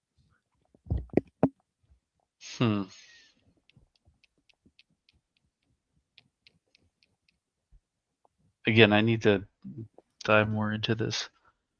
Oh yeah, we're gonna dive head first, into some of these splash. Yeah, so we're gonna look at the poem that she's been referring to, right? So, all right. Wait, Hyperborean actually agrees with me? I don't know what he's saying. I have no idea what he's saying. Reddington is right. Right about what? But Parmenides doesn't hold that position. Just come up on the panel. Just let us know what you think, because I'm kind of getting confused. But yeah. Because we do have a few minutes before we wrap up. We'll figure things out. And yeah. If anybody wants to get up on this, let's do it. Open panel. Nice Moontan. Cannonball that shit.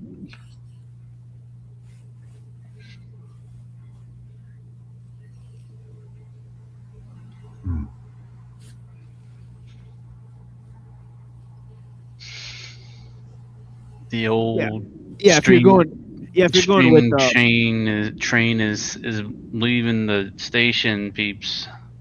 Yeah, if you're going with no, I just don't understand what you're saying, Hyperborean.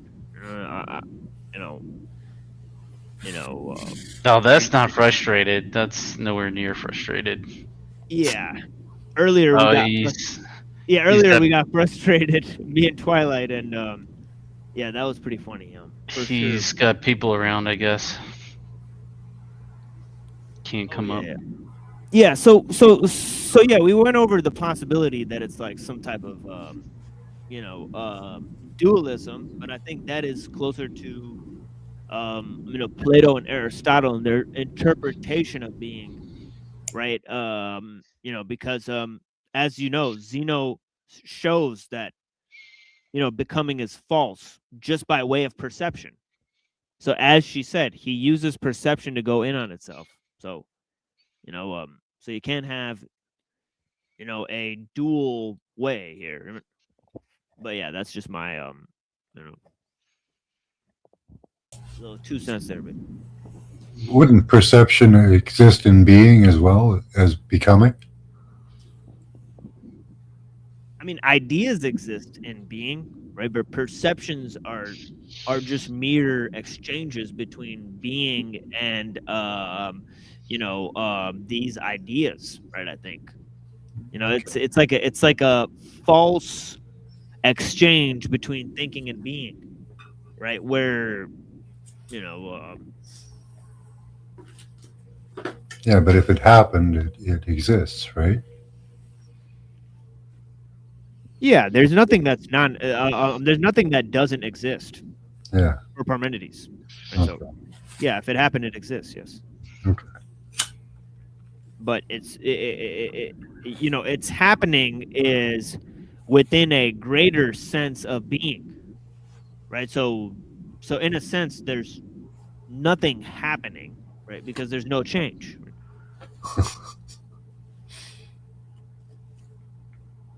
It's just being.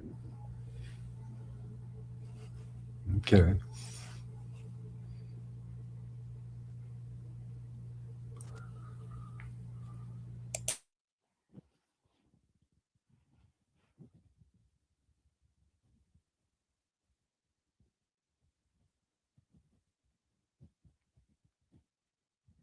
Yeah, I mean, if there's perception, I think the ability to explain the perception and how things change through this perception, that is false. Now, that's false. Now, this is the whole thing of Zeno, right? So, the perception caves in on itself. Yeah. So I mean, perception is Not making much sense to me. Yeah. part of the path of seeming. Perception is duality. Yeah,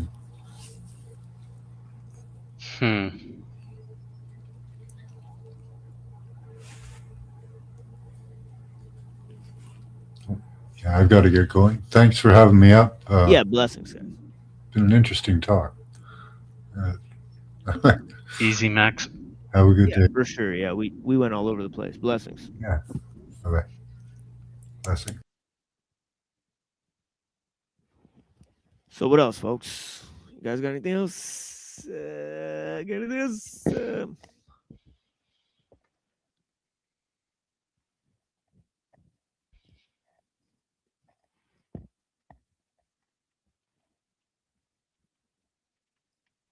Yeah, I appreciate you guys, man. We're gonna get into the actual, text, and tomorrow we'll get up in that. Obviously, there's many interpretations of the text, as you've seen, right? So there's no one monolith. It seems like there's not one monolithic interpretation, right? Of being and becoming. It, as I said, it's sort of like a top boss in philosophy, right? So don't think it's something you need to figure out before you figure everything else out, right? That would be sort of foolhardy, right? Fool's errand. Final boss. Yeah. So it's just that they always talk about the deeper stuff first, right? It's like the first albums is is always the dopest album, right? So it's just like so it is what it is, and then it sort of gets degraded after a while. But yeah, so I appreciate you guys. Yeah, final boss, exactly right. Going to go, yeah, peace, guys. All right, we're gonna go too. Blessings. I appreciate you guys. You got anything else for him, Red? No, to do not seek the treasure. Yeah, and as I said, we've been streaming for 24 hours. So let me scroll up here and get to the all the links we laid down earlier, and we'll present those again. You guys can go check out the oodles of O's, that we have produced. I mean, just miles worth of content, right? We got seditious glands. We did an 12-hour stream there. Twilight Sun Animism. We did a 12-hour stream there. me and Twilight fought in the middle of the stream. You know, and then I started messaging him to try to get back on the stream to try to get everyone to calm down. So we immediately saw that the optics were bad, and we decided to come back and give our audience a clarifying, message to tell them that we're not, at each other's throats. We're just passionate. Fashionably late here. Yeah, blessings, Avian. We're pretty much shutting down here. But yeah, I still appreciate you joining. Of course, anything you have to say or any. Oh, wait. You're shutting down. I thought you shut down at 10 o'clock. It's 15 minutes to that. Yeah, sort of like. I mean, it's already. I mean, I'm supposed to just go for 2 hours, but yeah, Tuesday stream is always shorter. Yeah, if I really have to, and we get a bunch of people on panel and they're all talking, then I'll rarely just extend it. Extend it for 3. No, it's fine. It's fine. Say whatever you want. Of course, a lot of time. Yeah, I feel. Yeah, as I said, there's there's upward of an hour we could spend here. Yeah, I only read one book of Duluth. I really don't like him. He's like Heraclitus. Yeah, that's all I wanted to say. I really don't like Duluth. For tattooed punks, you know what I mean? Tattooed punks. Yeah. That's all I want. X. I don't like it. Mix 11 soon. Maybe in another few days, depends. Yeah. Check out those links, man. We a bunch of material. We got the Made by Machine Bob series on Cyber Caliphate. As I said, we got a bunch of material for you guys. So, you can keep on consuming the trash that's being produced around here. A bunch of yippity yap. As I said, it's manufactured drama. It's fake debates, right? And it's Fed post, ironic comedy show, where, we get to do our shock comedy routine, and it's all like a bit, non-bit, as they say. So, you can engage in fantasy land, right? Or you could try to, I mean, honestly, like the Twilight stream was heavy the entire time, even when we were fighting. And our fight was real. We really got mad at each other. Unlike some of these people on the streams who pretend to be mad at each other. Yeah, it was awkward to say the least. Like I'm like, it's like, do I say something or just let it ride out? Hopefully it smooths out. I've gotten mad at a bunch of people. It is what it is, right? But I always calm down very quickly, and I give people another chance to express themselves. It is what it is. I mean, you've given an argument BK right now, a lot of times. Yeah, I'm in an argument right now, actually, over text with someone. Oh, nice. Yeah. Ruh-roh. I've been arguing with him on and off for over 10 years, around 10 years, around 8 to 10 years. Like the Slovenian. I've been arguing with the Slovenian for like 5 to 8 years. But the Slovenian now, he's weird. Yeah. That's what happens with intellectuals or people who are contemplative. They argue a lot and stuff. That's inevitable, I guess. But that's just the way men are. When men are passionate or they feel they truly know the truth and they have conviction, they just tend to argue. But friends always make up and stuff. Yeah, that's what happened. Maybe we'll have an argument in the future too. Who knows? I mean, that's that kind of stuff happens. Yeah, of course we will. Yeah. We're bound to have one. I mean, it's just it's natural. I mean, yeah, it's natural. Yeah, it's just a man doesn't hold grudges. That's a womanly thing to hold grudges. It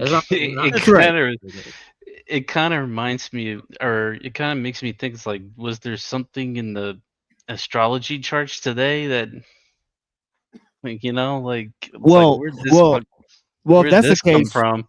Well, if that's the case, we're both 6'1", skinny dudes, and we're both Ophiuchus, astrology, Sagittarius astrology, and so we're on the same astrological scheme, pretty much. we're like the same age, so we have a very similar astrological chart, most likely. Between me and Twilight, son of Lilith. So Yeah, I don't we're know what to definitely do with astrology. Like some of it seems like on the mark, while other times it's like goofy.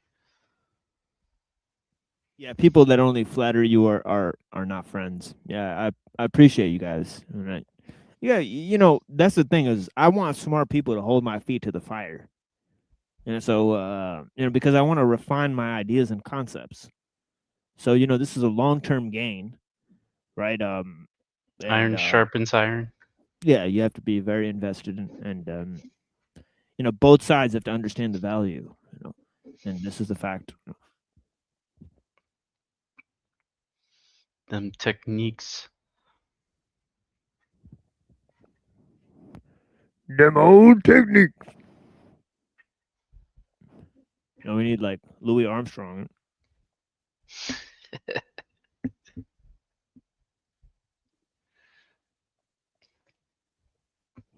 With the sad trombone, right? He is a trumpet player, but yeah. Right. It would be sad trombone if he's doing sad trombone. Right. Yeah, man. I appreciate you guys, man. So is that it? You got anything else, Buddha? Well, just do your best to read, and also do what. Yeah, just I think it's good to read, and also go walk out more and stuff like that. Oh yeah, that's actually how I wrote my first book. Reading books in the park. Going to the park and reading books. I like to go drive to the park, drive to nature. In the middle of nature, there's really nothing to do. You take a few, take a backpack with you. Just chill out, smoke some weed, read some books. Especially a lake or a river or some kind of body of water. Thing. Yeah, that's the thing is that the green and the water and the still lakes, they really help you think. They help you think crystal clear thoughts. It's fascinating. Yeah, that is good. Yeah. Is the area you live in densely populated or not as much? My area is getting very densely populated. Yeah, it's very cold right now, unfortunately. It's tundra, right? So, so we're over here in Michigan, and unfortunately going outside is pretty painful.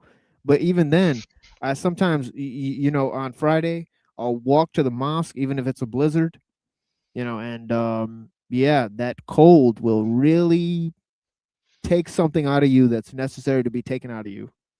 You go spend some time and stand in that fucking cold, it'll whoop your fucking ass and you'll feel terrible. And when you come inside, you'll appreciate a lot. And it won't change anything about you. And it's not like that, feeling of, numbness is really like, terrible. There's nothing terrible about it. You just have to accept it. And that is just a fascinating lesson. Just the cold. The cold is a fucking teacher, man. For real, yeah. I found that the cold weather, the harsh cold weather is a teacher. It's a great teacher. It's fascinating. Southern kids don't know. They don't. Hyperborean. That's part of the Hyperborean, thing. The cold, the mountain, Iceman. Exactly. There he is. right on cue. Exactly. Iceman cometh. The Iceman cometh.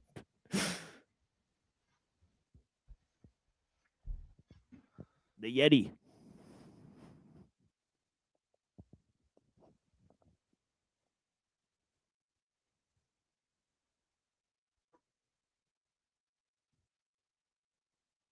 Oh yeah. Yeah, it's like some fucking, it's like the air is like not dense at all. It's like there's, you can fucking karate chop the air. Like it's like just like, you spend summer here in Michigan, man, it's fucking humid because of those lakes. Oh yeah. It is just muck. You walk outside, it's just thick. Yeah, you get smacked in the face with like hot gas. As soon as you fucking walk outside, it's like there's hot fucking wind. It's like, why is the wind fucking hot? Yeah. What the fuck? That shit is whooping your ass. It's like, son of a beach nut. Yeah. You ever you ever been you ever have your ass whooped by some fucking hot ass wind? Yep. Fuck, man. It's fucking exasperating. Yeah, nature's a real teacher.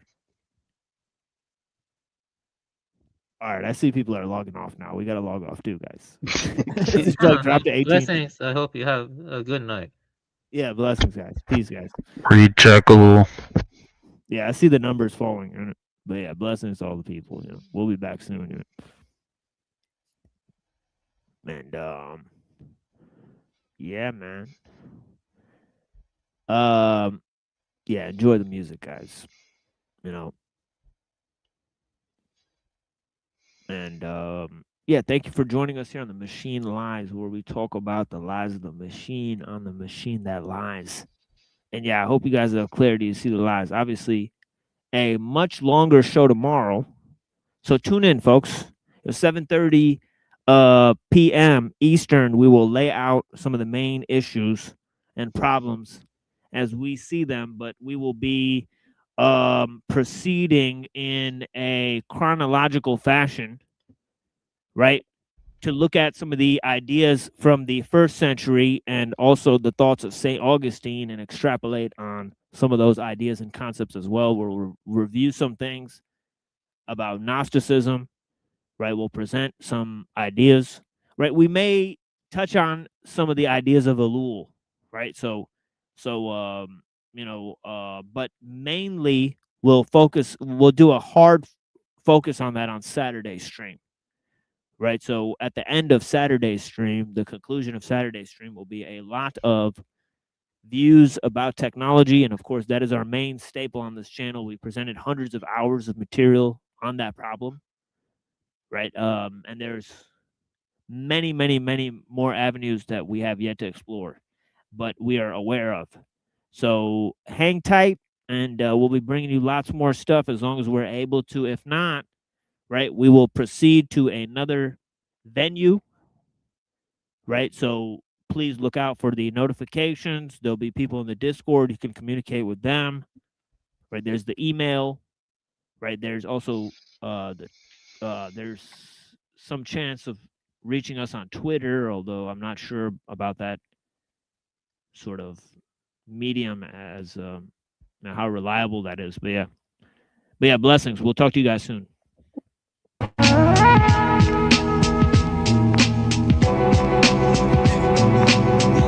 What's up with you? But it's not for me. Whether writing the rhyme or chopping the beats, it ain't shit when I gotta hear your bitch ass speak. Every hour on the hour, so I pop CDs. 3,003. Gotta keep it futuristic, secular music, stimulate creative, powerful, explosive, aggravate, narrating, nigga with an attitude, still paying dues, with nothing to lose, got nothing to choose. So I make the kind of song, kind of piss off blues, imitate imitators, anger accumulates. I'm used to videos, checking out these hoes looking tight with the songs, with the songs stole. Fuck a blueprint, you need to get your own shit. He leans so you lean, he bleeds so you bleed, he flips so you fly, he tripped and you drop. I sit and I watch. Rap maverick with no A&R. I don't want direction. It's all about expression and the first fucking image. Nothing to you, but it's something for me. And it really ain't shit for me to be unique. Cause I do it for me, and it's coming for me. So it's nothing to you, but it's something for me. And I can do it for cash, or I can do it for free. This is something for me. If it's nothing to you, then it's nothing to me. Got nothing to lose, got nothing to prove. I ain't frontin' for you. Why you fucking with me? I ain't fucking with you. I be the one to admit it, never run with a critic. Every verse that I'm spitting out is making you wet. Exercise, mic control, never breaking a sweat. How you quick to forget? How you quick to regret?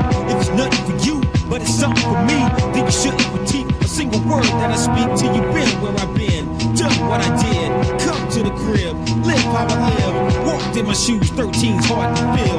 Niggas out of touch with the real, they can't feel on their grill. Spend 100 grand alone, man, it could have been some land to own. You a grown man without a plan to even own a home, but you got a new land with chrome. If that's what it's doing for you, won't do it for me. If you the greatest nigga alive, better prove it to me. Just a needle in the haystack as far as you see. About to push the playback for Mr. MIC. Mother lay sad, leaving you face flat. You hate that, stay back. Lyrical impact is paid back. More than James Brown, the same clowns can chase that. Ain't the same cats that's laid back in your backpack. Fact that you niggas get laughed at by half-ass criticism. My lyricism make you pass gas. Nasty clones get dropped more than Dow Jones. Rhyme bones, homes get stepped on like pine cones. It's your rhyme mode, never that. See, we sever that. Best that you come with your best so we can better that. Something for me, it ain't nothing to you. Just a broke ass nigga with nothing to do. Choose it, ass or cash, which side you on? Time is gone, plus you rhyming wrong as hell. I can tell that you found you some rhymes on sale. And it's all bullshit, I can tell by the smell. How you gonna tell me what I'm sounding like? Dissing me, you never touched the mic in your life. And it's getting more trite, cause the blind can see. It ain't nothing to you, but it's something for me. It ain't nothing to you, but it's something for me. It ain't nothing to you, but it's something for me.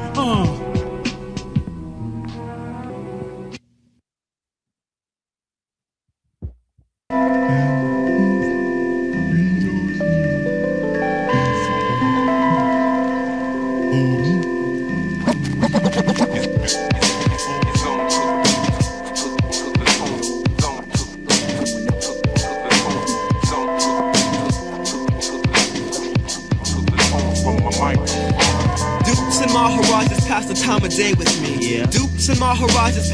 of day with me.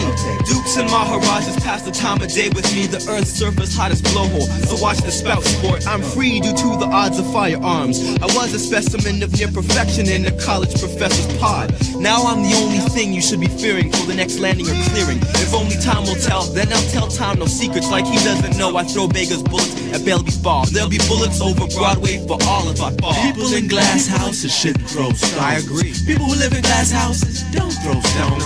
People in glass houses shouldn't throw stones, cause they risk having boulders crash down on their lovely homes. Then wind, rain, sleet, snow cones come showering through your roof. Need a fine tooth comb to find the truth. Well, my house ain't made of glass and my cherry ain't no pumpkin. I'm not a backyard bumpkin, I'm from the concrete slab. Well, people take any and everything that they can grab. But what's so bad, it's a whole lot of grabbing. Lot of jaw jabbing, gremlins, goblins, rabbits, squabbling amongst the ranks. From the punks to the drunks to the monks to the saints. Keep your eyes on your oxygen tank. Either is or you ain't, either you can or you can't. Heartbeat, start, skip, stop, off, crank. You go blank, you go blank, you go blank, you go blank. The fascination of the infinite consumes me. The fascination of the infinite consumes. The fascination of the infinite consumes me. Vitality to hurt you all in virtual reality. Actual natural plants enhance. My words are crystal clear. Deep intensified trance in a relaxed atmosphere. Features optional imagery, high-tech full color processing. Metallic existence roams through the galaxies. Trails of stardust remain. I'll crush your palace of fallacies. Warlords who swung swords now hide behind steel shields on the battlefield. Mortal weaponry stays concealed as they kneel. Once my power cosmics reveal. I'm the Piccadilly of the carnival, the unharnessable, remarkable, the sheath that holds the arguably truest tempered sword in the Western world. I'm ahead of my time and I'm heading your way. A word of warning: the world is turning, torquing and contorting while a ball of gas is burning. Meteor shower warnings leaving grinding grit and granite winding. The second hand towards the finding of tablets for derelicts and martyrs, puppeteers and marauders, juggernauts and argonauts, who's barking irons to butter into waters uncharted. Chartered.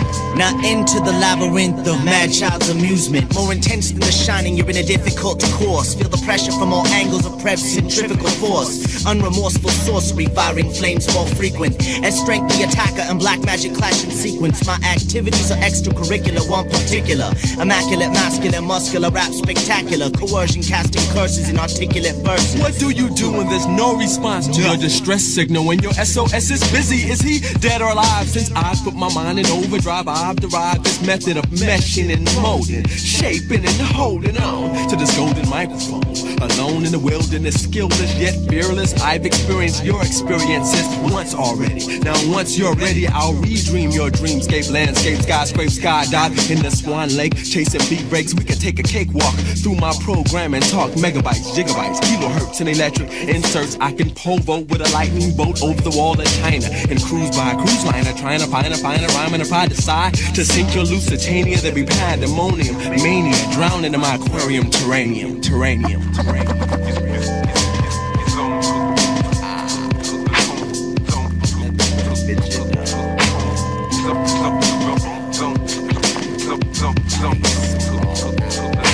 Dukes and Maharajas pass the time of day with me.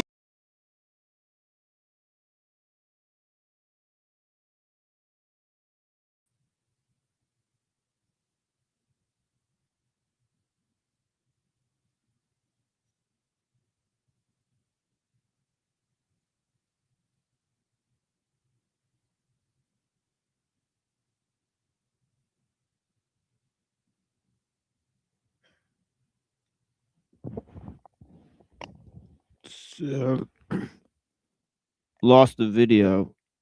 Yeah, peace, guys. Blessings. Listening to things that make you think about yourself. Drop everything that's been a hassle to your mental health. Watch carefully and then you'll see a barren empty shelf.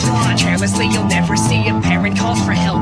But you believe so fluently that things can never change, and you stupidly refuse to see the errors in your ways. And I understand that this whole planet's thoroughly deranged, but that doesn't mean that you should be so scared to break away. Well, I wonder what's under the cover of darkness, counting the number of innocent hearts, just making an effort to realize all this suffering has to be making some progress. Changing the way that I look at those places, hating the way that you show me those faces, breaking the balance of homeostasis, taking my talents and calling them basic. I'll face it, well it's inevitable when it's set in the stone, and I'm setting my soul into hell, and I know that my rhetoric won't be directing a poem. I'm faceless. This era hasn't made a name because it's tasteless. I'm sick of all these wasted cases and their makeshifts. Habitats don't make sense. How to rap and take this cataract and make your vision out of whack. It's calling, I'm falling a little bit more every day, but I'm sullen. I'm running from reapers. I wanna be hauling my body back to little places to dwell. I guess I know one thing about life. Everybody sends in either death or suicide, and I'm just trying to figure out if what I do is right. So idea, won't you grab the mic and shed a little light? Well, the summer bleeds a foreshadow of what's to come and go to waste. It blankets me, braces me, something sweet that I can taste. You're my mother, I'm your morphine. Let's go make a baby out of two guitars, a heavy heart. I'll seem happy when you're looking, smoking, singing, eating, fucking. One size fits angel coma. You're my favorite stranger, and I won't hate you till I know you. Somewhere between the garden and the grave, I bypassed the machine. I wouldn't have felt its effects anyway. Sentiment is the tramp that bore this special hollow. Cram it in my old cuts, it leaves a whole lot less to swallow. Exercise your right to never buy what you can't borrow. Carve my sorries in the sky and hope the sun hides them tomorrow. Manufactured disaster, it seems I made my bed. No one sees the burn holes until the sleeper wakes up dead. Take my hands away, I'll pull the moon down with my wrist. Making plans to fake safe as possible is dangerous.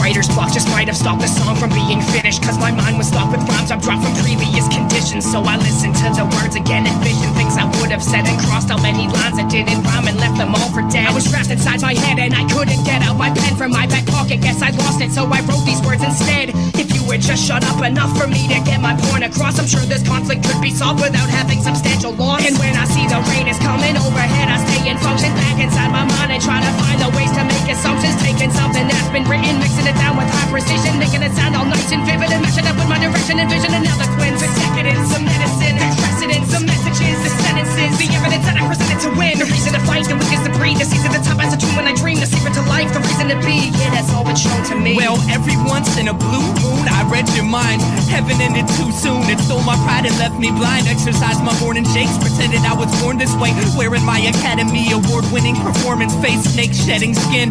It's all in my head again. Life fetish led me to a dead end. I said when, but no one was listening, obviously, cause they filled it to the brim and I'm spilling it all over me. Crawl, crawl, crawl, crawl, crawl in this hole with me. I'd fall on my face just to make sure that you notice me.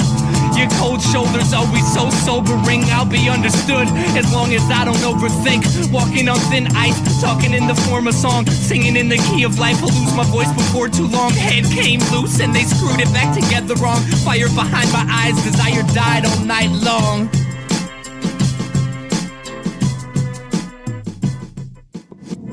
King Stephen, bow down to Dolphin Jesus.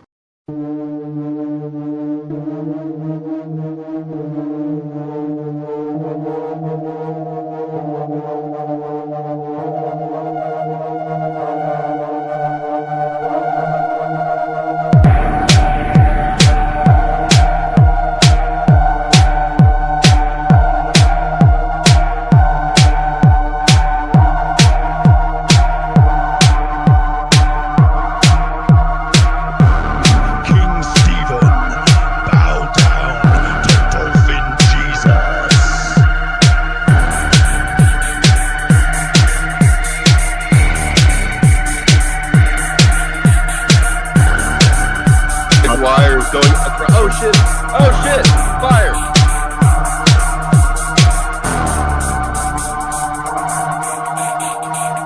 That was so dumb.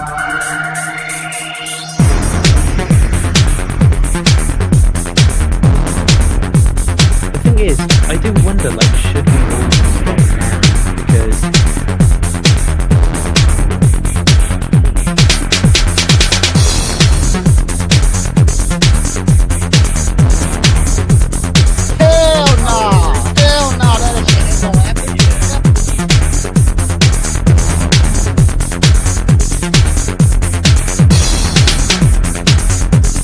Wires going across. Oh shit!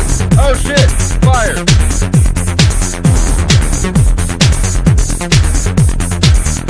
Ooh, baby!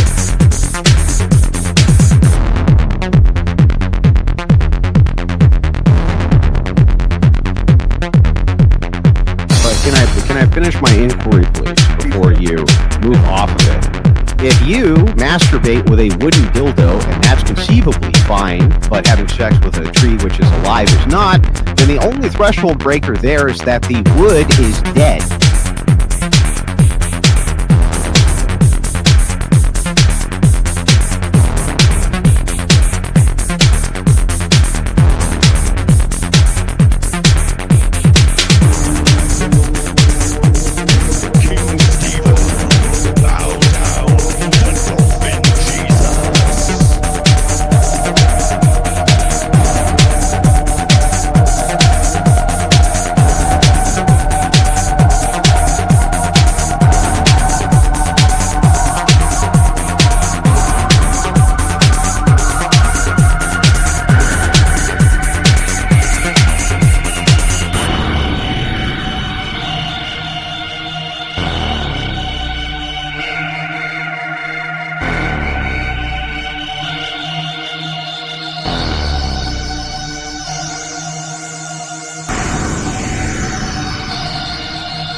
Go!